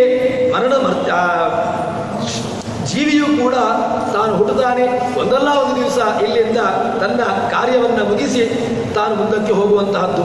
ಒಳ್ಳೆಯ ದೃಷ್ಟಾಂತವನ್ನು ನಮಗೆ ಉತ್ಸವಾದಿಗಳಲ್ಲಿ ಗೊತ್ತಾಗ್ತದೆ. ತಟ್ಟಿರಾಯ ಹಾರಾಡುವಷ್ಟು ಹಾರಾಡಿಕೊಂಡು ಬರ್ತಾನೆ, ಊರು ತುಂಬ ತಿರುಗಾಡಿಕೊಂಡು ಬರ್ತಾನೆ. ಆ ತಟ್ಟಿರಾಯ ಕೊನೆಗೆ ಎಲ್ಲಿ ಬಂದು ನಿಲ್ತಾನೆ ಅಂತ ಕೇಳಿದಾಗ ಯಾವುದೋ ಒಂದು ವ್ಯವಸ್ಥೆಯಲ್ಲಿ ಬಂದು ನಿಂತುಕೊಂಡು ಅದರ ಒಳಗಿರ್ತಕ್ಕಂತಹ ಮನುಷ್ಯ ಏನು ಮಾಡ್ತಾನೆ, ಆ ಒಳಗಿರ್ತಕ್ಕಂತಹ ಮನುಷ್ಯ ಹೊರಕ್ಕೆ ಬಂದು ಅದನ್ನು ಮತ್ತೆ ಪುನಃ ಒಂದು ಕಡೆ ನಿಲ್ಲಿಸಿ ಹೋಗಿಬಿಡ್ತಾನೆ. ಅದೇ ರೀತಿಯಾಗಿ ಈ ತಟ್ಟಿರಾಯ ಹೇಗಿದ್ದಾನೆ ಅಂತ ಕೇಳಿದಾಗ ತಟ್ಟಿರಾಯ ಹಾರಾಡ್ತಾ ಇದ್ದಾನೆ. 40 ವರ್ಷ, 50 ವರ್ಷ, 60 ವರ್ಷ, 70 ವರ್ಷ, 80 ವರ್ಷ, 100 ವರ್ಷ ಹಾರಾಡಿ ಕೊನೆಗೆ ಒಂದು ದಿವಸ ಯಾವ ರೀತಿಯಾಗಿ ಆ ತಟ್ಟಿರಾಯನನ್ನು ಒಂದು ಕಡೆ ಕೊಂಡು ಹೋಗಿ ನಿಲ್ಲಿಸಿ ಅದರ ಅವತಾರ ಸಮಾಪ್ತಿಯಾಯಿತು. ಅದೇ ರೀತಿಯಾಗಿ ಒಳಗಿರ್ತಕ್ಕಂತಹ ಜೀವ ಇಲ್ಲಿಂದ ಹೊರಟು ಹೋಗಿ ಮತ್ತೆ ಪುನಃ ಭಗವಂತನ ಸಾನ್ನಿಧ್ಯವನ್ನು ಅಥವಾ ಮತ್ತೆ ಪುನಃ ಈ ಜಗತ್ತಿನ ಕಡೆಗೆ ಬರತಕ್ಕಂತಹ ವ್ಯವಸ್ಥೆಯನ್ನು ಅವನು ಮಾಡ್ತಾನೆ. ಇದನ್ನು ನಾನು ತಿಳ್ಕೊಂಡಿದ್ದೇನೆ ಎಂಬುದಾಗಿ ತಂದೆಗೆ ಮಗ ಉಪದೇಶವನ್ನು ಮಾಡ್ತಾ ಇದ್ದಾನೆ. ಯಾರೂ ಕೂಡ ಇಲ್ಲಿ ಇರತಕ್ಕಂತಹದ್ದಿಲ್ಲ ಅಂತ ಹೇಳಿಕೊಂಡು ಹೇಳ್ತಾನೆ. ತದನಂತರದಲ್ಲಿ ಶಾಪವನ್ನು ತೆಗೆದುಕೊಂಡಿದ್ದಾನೆ ಮಗ ತೆಗೆದುಕೊಂಡ ಮೇಲೆ ಮಗ ಸೀದಾ ಅಲ್ಲಿಂದ ಒಂದು ಕ್ಷಣವೂ ಕೂಡ ವ್ಯರ್ಥ ಮಾಡಲಿಲ್ಲ. ಯಮನ ಬಳಿಗೆ ಕಳಿಸಿದ್ಯಲ್ಲ, ನನ್ನ ಯಮನ ಬಳಿಗೆ ಹೋಗ್ತೇನೆ ಅಂತ ಹೇಳಿಕೊಂಡು ತಾನು ನಚಿಕೇತ ನೇರವಾಗಿ ಯಮನ ಪಟ್ಟಣಕ್ಕೆ ಹೋಗಿದ್ದಾನಂತೆ. ಯಮನ ಪಟ್ಟಣಕ್ಕೆ ಹೋದಾಗ ಅಲ್ಲಿ ಅತಿಥಿಗಳು, ಒಳ್ಳೆಯ ಅತಿಥಿಗಳ ಮಹತ್ವವನ್ನು ನಮಗೆ ಉಪನಿಷತ್ತು ಬಿಡಿಸಿಕೊಡ್ತದೆ. ಹೇಗಿದ್ದಾನೆ ಅಂತ ಕೇಳಿದಾಗ ಯಮನ ಪಟ್ಟಣಕ್ಕೆ ಈಗ ಅತಿಥಿಯಾಗಿ ಹೋಗಿದ್ದಾನೆ. ಯಾರೋ ನಚಿಕೇತ ಅಲ್ಲಿ ಹೇಳ್ತಾನೆ, ವೈಶ್ವಾನರ ಪ್ರವಿಶತಿ ಅತಿಥಿರ್ ಬ್ರಾಹ್ಮಣೋ ಗೃಹಾನ್ ತಸ್ಯೈತಾಂ ಶಾಂತಿಂ ಕುರುವಂತಿ ಹರ ವೈವಸ್ವತೋದಕಂ. ಯಮನ ಪಟ್ಟಣಕ್ಕೆ ನಚಿಕೇತ ಹೋದಾಗ ಅಲ್ಲಿ ಯಾವತ್ತೂ ಕೂಡ ಆ ಅತಿಥಿಗಳು ಮನೆಗೆ ಬರುವಾಗ ಹೇಗೆ ಬರ್ತಾರೆ ಅಂತ ಕೇಳಿದಾಗ ವೈಶ್ವಾನರ ಪ್ರವೇಶತೆ ಅಂತ ಉಪನಿಷತ್ತು ಒಳ್ಳೆಯ ಶಬ್ದವನ್ನು ಕೊಡ್ತದೆ. ಬೆಂಕಿ ಪ್ರವೇಶ ಮಾಡುವುದು, ಮನೆಯ ಒಳಗೆ ಯಾರು ಬರುವುದು ಅಂತ ಕೇಳಿದರೆ ಅತಿಥಿಗಳು ಬರುವುದಲ್ಲ. ಮತ್ತೆ ಹೇಗೆ ಅಂತ ಕೇಳಿದಾಗ ಅವರ ಕೈಯಲ್ಲಿ ಅಗ್ನಿ, ಕಾಲಿನಲ್ಲಿ ಅಗ್ನಿ, ಪೃಷ್ಠಭಾಗದಲ್ಲಿ ಅಗ್ನಿ, ಎಲ್ಲ ಕಡೆಗಳಲ್ಲೂ ಕೂಡ ಅಗ್ನಿಯನ್ನು ತಾವು ಇಟ್ಟುಕೊಂಡು ಬರ್ತಾರೆ. ಅಗ್ನಿ ವೈಶ್ವಾನರ ಪ್ರವೇಶತೆ, ಸಾಕ್ಷಾತ್ ಅಗ್ನಿಯೇ ಬರುವಂತಹದ್ದು. ಒಳ್ಳೆಯ ತೇಜಸ್ವರಿತ ಆಗಿರತಕ್ಕಂತಹ ಒಳ್ಳೆಯ ಜ್ಞಾನಿ ಮನೆಗೆ ಬಂದಿದ್ದಾನೆ ಅಂತ ಹೇಳಿದರೆ ಯಾವ ಕಾರಣಕ್ಕೂ ಕೂಡ ಮತ್ತೆ ಪುನಃ ಒಂದು ವೇಳೆ ಅವರನ್ನು ಅವಗಣನೆ ಮಾಡಿದ ಅಂತ ಹೇಳಿದ್ರೆ ಆ ಮನೆಗೆ ಬೇರೆ ಮತ್ತೆ ಪುನಃ ಬೆಂಕಿ ಹಾಕಬೇಕು ಅಂತಿಲ್ಲ. ಯಾಕೆ ಅಂತ ಕೇಳಿದಾಗ ಒಬ್ಬ ಜ್ಞಾನಿಯನ್ನ, ಮನೆಗೆ ಬಂದಿರತಕ್ಕಂತಹ ಜ್ಞಾನಿಯನ್ನ ನೀವು ಅವರನ್ನು ಅವಗಣನೆ ಮಾಡಿದರೆ ಸಾಕು. ಆವಾಗ ಆಗತಕ್ಕಂತಹದ್ದು ಏನು ಅಂತ ಕೇಳಿದರೆ ದೊಡ್ಡ ಅನಾಹುತ ಏನು ಅಂತ ಕೇಳಿದರೆ ಬೆಂಕಿ ಬೀಳ್ತದೆ.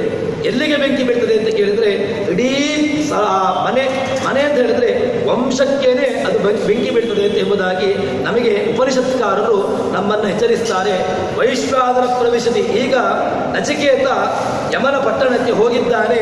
ಆ ಯಮನ ಪಟ್ಟಣಕ್ಕೆ ಹೋದಾಗ ಅಲ್ಲಿ ಹೇಳ್ತಕ್ಕಂತಹದ್ದು ಆ ಕೈಯಲ್ಲಿ, ಅದಕ್ಕೋಸ್ಕರವಾಗಿ ನಾವು ಏನು ಮಾಡ್ತೇವೆ ಅಂತ ಕೇಳಿದಾಗ ಮನೆಗೆ ಬಂದಿರತಕ್ಕಂತಹ ಆ ಅತಿಥಿಗಳಿಗೆ ಏನು ಮಾಡಬೇಕು ಅಂತ ಕೇಳಿದಾಗ ನಮಗೆ ಆ ಚಿಂತನೆ ಗೊತ್ತಿಲ್ಲ. ನಾವು ದೇವರಿಗೆ ಅರ್ಘ್ಯಂ ಸಮರ್ಪಯಾಮಿ, ಪಾದ್ಯಂ ಸಮರ್ಪಯಾಮಿ, ಆಚಮನೀಯಂ ಸಮರ್ಪಯಾಮಿ, ಮಧುವರ್ಕಂ ಸಮರ್ಪಯಾಮಿ, ಈ ಥರ ನಾವು ಷೋಡಶ ಉಪಚಾರಗಳನ್ನು ಹೇಳ್ತೇವೆ. ಆದರೆ ಏನು ಅಂತ ಕೇಳಿದಾಗ ಯಥಾಶಕ್ತಿ ವಿಚಾರ ಏನು ಅಂತ ಕೇಳಿದಾಗ ಆ ಅಗ್ನಿ, ಅಲ್ಲಿರತಕ್ಕಂತಹ ಪಾದದಲ್ಲಿರ್ತಕ್ಕಂತಹ ಅಗ್ನಿ, ಕೈಯಲ್ಲಿರತಕ್ಕಂತಹ ಅಗ್ನಿ, ತದನಂತರದಲ್ಲಿ ಪೃಷ್ಠಭಾಗದಲ್ಲಿರ್ತಕ್ಕಂತಹ ಅಗ್ನಿ, ಎಲ್ಲ ಅಗ್ನಿಗಳು ಕೂಡ ಶಾಂತವಾಗಬೇಕು. ಅದಕ್ಕೋಸ್ಕರವಾಗಿ ಕೈಗೆ ಅರ್ಘ್ಯವನ್ನು ಕೊಡಬೇಕು, ಕಾಲಿಗೆ ನೀರನ್ನು ಹಾಕಬೇಕು. ಅವರಿಗೆ ಆಸನಕ್ಕೋಸ್ಕರವಾಗಿ ಅವರಿಗೆ ಆಸನವನ್ನು ಕಲ್ಪನೆ ಮಾಡಿ ಅವರಿಗೆ ಬೇಕಾಗಿರತಕ್ಕಂಥ ಉಚಿತವಾಗಿರತಕ್ಕಂಥ ಆಸನವನ್ನು ನೀಡುವ ಮೂಲಕವಾಗಿ ಅವರಿಗೆ ಗೌರವವನ್ನು ಕೊಡಬೇಕು.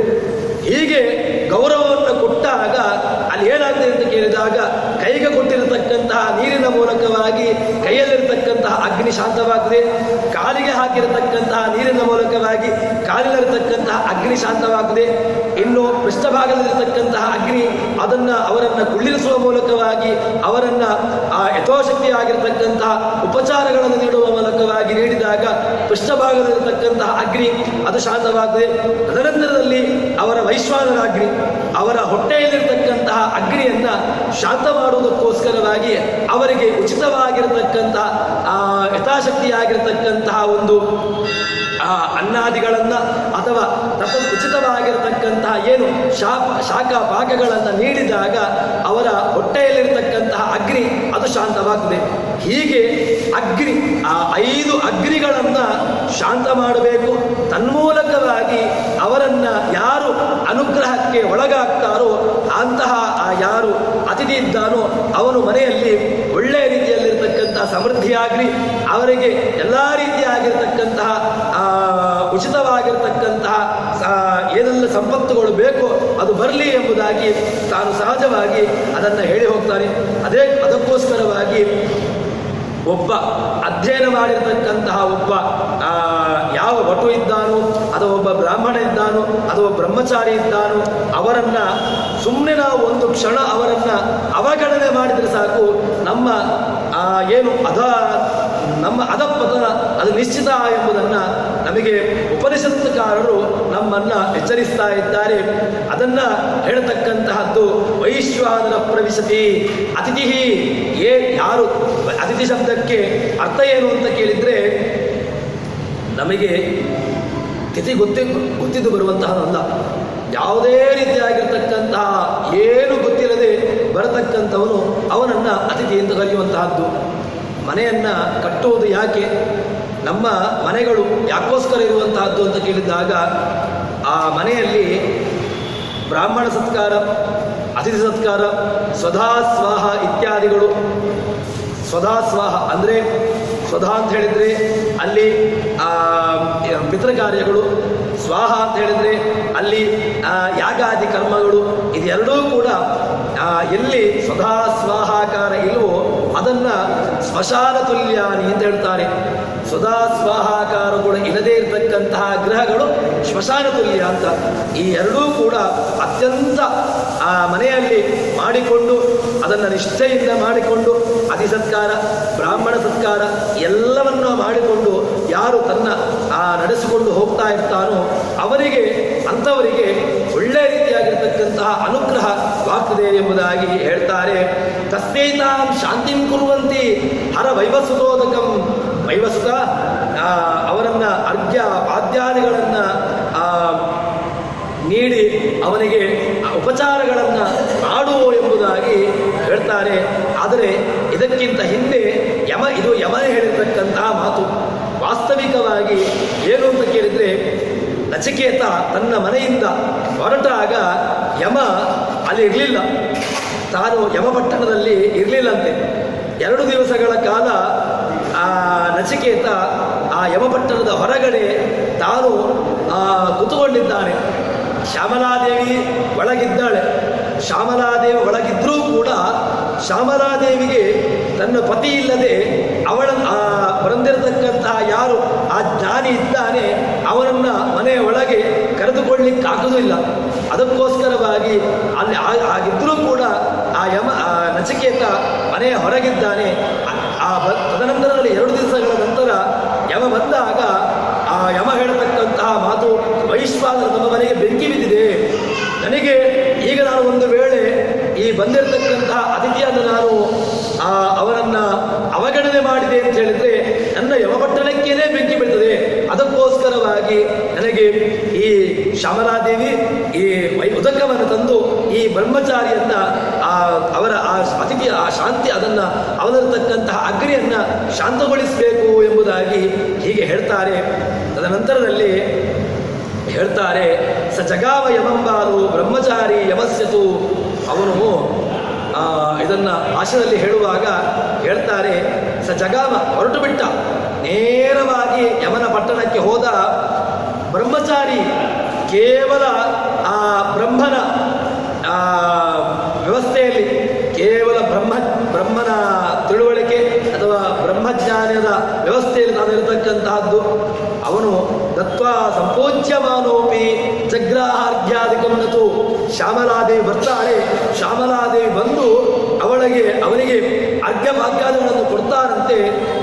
ಆಗದೇತು ಯಮೇ ಪ್ರಾಹ ಜಗ್ರಾಹ ಅರ್ಘ್ಯಾದಿಕಮನತು. ಆದರೆ ನಚಿಕೇತ ಅಲ್ಲಿ ತಗೊಳ್ಳಿಲ್ಲ. ಯಾಕೆ ತಗೊಳ್ಳಿಲ್ಲ ಅಂತ ಕೇಳಿದಾಗ, ಮನೆಯ ಯಜಮಾನ ಮನೆಯಲ್ಲಿಲ್ಲ ಅಂತಾದರೆ ಆ ಮನೆಯನ್ನು ಪ್ರವೇಶ ಮಾಡಬಾರ್ದು ಅಂತ ಎಂಬಂತಹ ಒಂದು ಸೂಕ್ಷ್ಮವನ್ನು ತಿಳಿಸಿಕೊಡುವುದಕ್ಕೋಸ್ಕರವಾಗಿ. ಮನೆಯ ಯಜಮಾನ ಯಾರು ಅಂತ ಕೇಳಿದಾಗ ಯಮಪ್ರಿಯ ಯಮಪಟ್ಟಣದ ಅಧಿಪತಿ ಯಾರು ಅಂತ ಕೇಳಿದರೆ ಅದು ಯಮ. ಆ ಯಮ ಇಲ್ಲ, ಅಲ್ಲಿ ಶ್ಯಾಮಲಾದೇವಿ ಇದ್ದಾಳೆ. ಶ್ಯಾಮಲಾದೇವಿ ಇದ್ರೂ ಕೂಡ ಶ್ಯಾಮಲಾದೇವಿ ಕೊಟ್ಟಿರತಕ್ಕಂತಹ ಅರ್ಘ್ಯಭಾತ್ಯಾದಿಗಳನ್ನು ಅವನು ಆ ಬ್ರಹ್ಮಚಾರಿಯಾಗಿರ್ತಕ್ಕಂತಹ ನಚಿಕೇತ ತಗೊಳ್ಳಿಲ್ಲ. ತದನಂತರದಲ್ಲಿ ಆಗದೇತು ಯಮೇ ಪ್ರಾಹ. ಯಮ ಬರ್ತಾ ಇದ್ದಾನೆ. ಯಮ ಬಂದ ಮೇಲೆ ಇವಳಿಗೆ ಶ್ಯಾಮಲಾದೇವಿಗೆ ಹೇಳ್ತಾ ಇರುತ್ತೆ, ಸೋದಕ ಮಹಾರ ಈ ಬೇಗನೆ ಆ ನೀರನ್ನು ಅವರಿಗಿರ್ತಕ್ಕಂತಹ ಅಗ್ನಿಯನ್ನು ಶಾಂತಿಗೊಳಿಸು ಎಂಬುದಾಗಿ ತದನಂತರ ಹೇಳ್ತಾನೆ. ತದನಂತರದಲ್ಲಿ ಹೇಳ್ತಾರೆ ಏನಿತ್ತು ಅಂತ ಕೇಳಿದರೆ, ಉಪನಿಷತ್ತೇ ನಮಗೆ ಅದಕ್ಕೆ ಬೇಕಾಗಿರ್ತಕ್ಕಂತಹ ಒಂದು ವ್ಯವಸ್ಥೆಯನ್ನು ತಿಳಿಸಿಕೊಡ್ತದೆ. ಆಶಾ ಪ್ರತೀಕ್ಷೆ ಸಂಗತಂ ಸೋದೃತಾಂಚ ಇಷ್ಟ ಪೂರ್ತೆ ಪುತ್ರ ಪಶೋವಿಷ್ಟತರುವ ಏತದ್ರಂತೆ ಪುರುಷ ಸ್ಯಾಲ್ಪಮೇಧಸು ಯಸ್ಯ ಅನಷ್ಟನ್ ಬ್ರಹ್ಮಸತಿರ್ ಬ್ರಾಹ್ಮಣೋ ಗೃಹೇ. ಯಸ್ಯ ಅನಷ್ಟನ್, ಯಾವ ಮನೆಯಲ್ಲಿ ಅನಷ್ಟನ್ ಬ್ರಾಹ್ಮಣ, ಒಂದು ಊಟ ಮಾಡದೇ ಇರತಕ್ಕಂತಹ ಒಬ್ಬ ಬ್ರಾಹ್ಮಣ ಮನೆಯಲ್ಲಿ ಇರ್ತಾನೆ ಅಂತ ಹೇಳಿದರೆ ಆ ಮನೆಗೆ ಬೇರೆ ಯಾವುದೇ ರೀತಿಯಾಗಿರ್ತಕ್ಕಂಥ ಆಚಾರ ಕೃತ್ರಿಮ ಯಾವುದು ಬೇಕಾಗಿಲ್ಲ. ಅದು ಒಂದು ಸಾಕು. ಬ್ರಾಹ್ಮಣ ಅಂತ ಹೇಳಿದರೆ ಅವನ ಒಳ್ಳೆಯ ಜ್ಞಾನಿ ಆಗಿರ್ತಕ್ಕಂಥವನಿಗೆ ನಾವು ಅವಹೇಳನವನ್ನು ಮಾಡುವ ಮೂಲಕವಾಗಿ ನಮ್ಮ ಅಧಪತನವನ್ನು ನಾವು ತಂದುಕೊಳ್ಬೋದು ಅಂತ ಹೇಳಿಕೊಂಡು ನಮ್ಮನ್ನು ಎಚ್ಚರಿಸ್ತಾರೆ.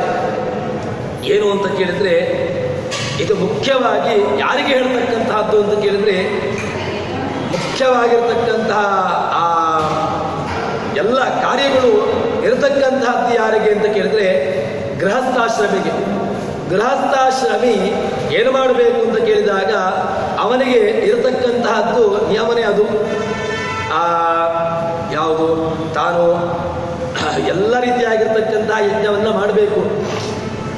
ಎಲ್ಲ ಯಜ್ಞಗಳನ್ನು ಮಾಡಿ ತದನಂತರದಲ್ಲಿ ಅತಿಥಿಗಳನ್ನು ಸಾಕತಕ್ಕಂತಹದ್ದು, ಹೊರಗಿರತಕ್ಕಂತಹ ಪಶು ಪಕ್ಷಿ ಕ್ರಿಮಿ ಕೀಟ ಎಲ್ಲವನ್ನೂ ಕೂಡ ಕಾಪಾಡತಕ್ಕಂತಹ ಒಂದು ಹೊಣೆಗಾರಿಕೆ ಇರತಕ್ಕಂತಹ ಒಂದು ಆಶ್ರಮ ಇದ್ದರೆ ಅದು ಗೃಹಸ್ಥಾಶ್ರಮ ಮಾತ್ರ.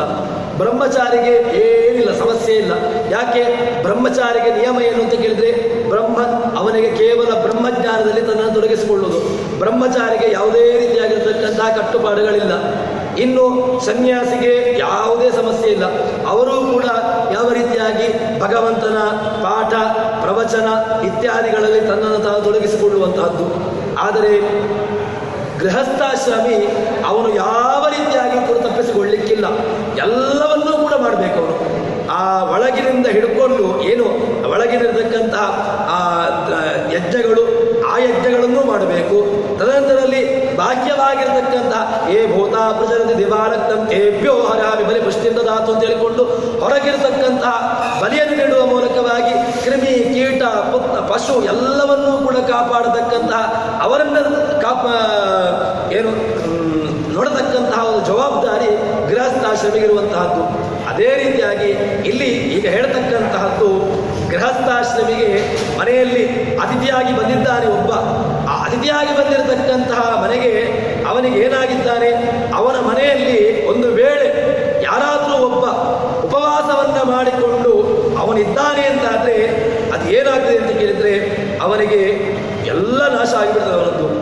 ಇನ್ನು ತಾನು ಎಲ್ಲ ಮಾಡಬೇಕು ಅಂತ ಕೇಳಿದಾಗ ಅವನಿಗೆ ಅಲ್ಪಬುದ್ಧಿ, ಅಂತಹ ಅಲ್ಪಬುದ್ಧಿ ಉಳ್ಳಂತಹ ಮನುಷ್ಯನಿಗೆ ಎಲ್ಲ ಅವ್ಯವಸ್ಥೆಗಳು ಅಂತ ಹೇಳ್ತಾರೆ. ಏನು ಪುಣ್ಯ, ಅವನನ್ನು ಇಷ್ಟಾಪೂರ್ತಿ ಪುತ್ರ ಪಶೋಂಶ ತರುವಾನ್, ತಾನು ಇಷ್ಟಾಪೂರ್ತಗಳನ್ನು ಮಾಡಿದ್ದಾನೆ. ಇಷ್ಟ ಅಂತ ಹೇಳಿದರೆ ಯಾವುದೋ ಒಂದು ಯಾಗಾದಿಗಳನ್ನು, ಪೂರ್ತ ಅಂತ ಹೇಳಿದರೆ ಕೆರೆ ಕೆಟ್ಟಾದಿಗಳನ್ನು ಮಾಡುವಂತಹದ್ದು.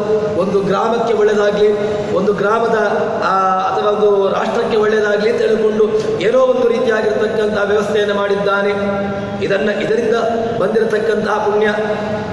ಇನ್ನು ಪುತ್ರ ಪಶೋವಿಷ್ಟ ತರುವಾನ್, ಅವನಲ್ಲಿರ್ತಕ್ಕಂತಹ ಪುತ್ರರು ಪಶುಗಳು ಎಲ್ಲವೂ ಕೂಡ ತದನಂತರದಲ್ಲಿ ಪುರುಷ ಅಲ್ಪಮೇಧಸ. ಯಾರ್ದು ಅಂತ ಕೇಳಿದರೆ ಅಲ್ಪಮೇಧಸ್ಸು, ಯಾರ ಬುದ್ಧಿ ಅಲ್ಪವಾಗಿದೆಯೋ ಅಂತ ಯಸ್ಯಾರಷ್ಟನ್ ವಸತಿರ್ ಬ್ರಾಹ್ಮಣೋ ಗೃಹೇ, ಅವನ ಮನೆಯಲ್ಲಿ ಒಂದು ವೇಳೆ ಬ್ರಹ್ಮಚಾರಿ ಅದು ಬ್ರಹ್ಮಚಾರಿಯೇ ಆಗಿರಲಿ, ಅಥವಾ ಒಬ್ಬ ಗೃಹಸ್ಥನೇ ಆಗಿರಲಿ, ಅಥವಾ ಒಬ್ಬ ಯತಿಗಳೇ ಆಗಿರಲಿ, ಯಾರು ಬಂದರೂ ಕೂಡ ಒಂದು ವೇಳೆ ಅವರನ್ನ ತಾನು ಅವಗಣನೆ ಮಾಡಿದ, ಅವಹೇಳನ ಮಾಡಿದ, ಅಥವಾ ತಾನು ಅದನ್ನು ಬಿಟ್ಟು ಬಿಟ್ಟ ಅಂತ ಹೇಳಿದ್ರೆ ಅವನಿಗೆ ಮತ್ತೆ ಯಾರಿಂದಲೂ ಕೂಡ ಅವನಿಗೆ ಮೇಲಕ್ಕೆ ಬರತಕ್ಕಂತಹ ಒಂದು ವ್ಯವಸ್ಥೆ ಇಲ್ಲ ಎಂಬುದಾಗಿ ಉಪನಿಷತ್ತು ನಮ್ಮನ್ನ ಎಚ್ಚರಿಸ್ತದೆ. ಎದದ್ರಂತೆ ಪುರುಷ ಯಸ್ಯಾರಷ್ಟನ್ ವಸತಿ ಬ್ರಾಹ್ಮಣೋಗ್ರೆ, ಎಲ್ಲವೂ ಕೂಡ ಅವನದ್ದು ನಾಶವಾಗ್ತದೆ ಅಂತ ಹೇಳಿದ ಮೇಲೆ ಈಗ ಏನಾಗ್ತದೆ ಅಂತ ಕೇಳಿದಾಗ, ಎಲ್ಲಿ ಇವನು ಬಂದು ಎಷ್ಟು ದಿವಸ ಆಗಿದೆ ಅಂತ ಕೇಳಿದ್ರೆ ಉಪನಿಷತ್ತೇ ನಮಗೆ ಅವನನ್ನು ತಿಸ್ರೋ ರಾತ್ರಿ ಯದವಾಸಿ ಗೃಹೇ ಮೇ ಅನಷ್ಟನ್ ಬ್ರಹ್ಮನ್ ಅತಿರ್ನಮಸ್ಯ ನಮಸ್ತೇಸ್ತು ಬ್ರಹ್ಮನ್ ಸ್ವಸ್ತಿ ಮೇಸ್ತು ತಸ್ಮಾತ್ ಪ್ರತಿವರೀನ್ ವರಾನ್ ವೃಣೀಶ್ವ ಅಂತ ಹೇಳಿಕೊಂಡು ಯಮ ಬಂದಿದ್ದಾನೆ. ಯಮ ಬಂದ ಮೇಲೆ ಅವನಿಗೆ ಎಷ್ಟು ದಿವಸ ನಿಂತ್ಕೊಂಡಿದ್ದಾನೆ ಅಂತ ಕೇಳಿದಾಗ, ತಿಸ್ರೋ ರಾತ್ರಿ 3 ದಿವಸಗಳ ಕಾಲ ನಚಿಕೇತ ಹೊರಗಿದ್ದಾನೆ, ಮನೆಯೊಳಗೆ ಬರಲಿಲ್ಲ. ತಿಸ್ರೋ ರಾತ್ರಿ ವಾಸಿ ಗೃಹೇ ಮೇ ಅನಷ್ಟನ್, ಒಂದೊಂದಲ್ಲ ಅನರ್ಥಗಳು.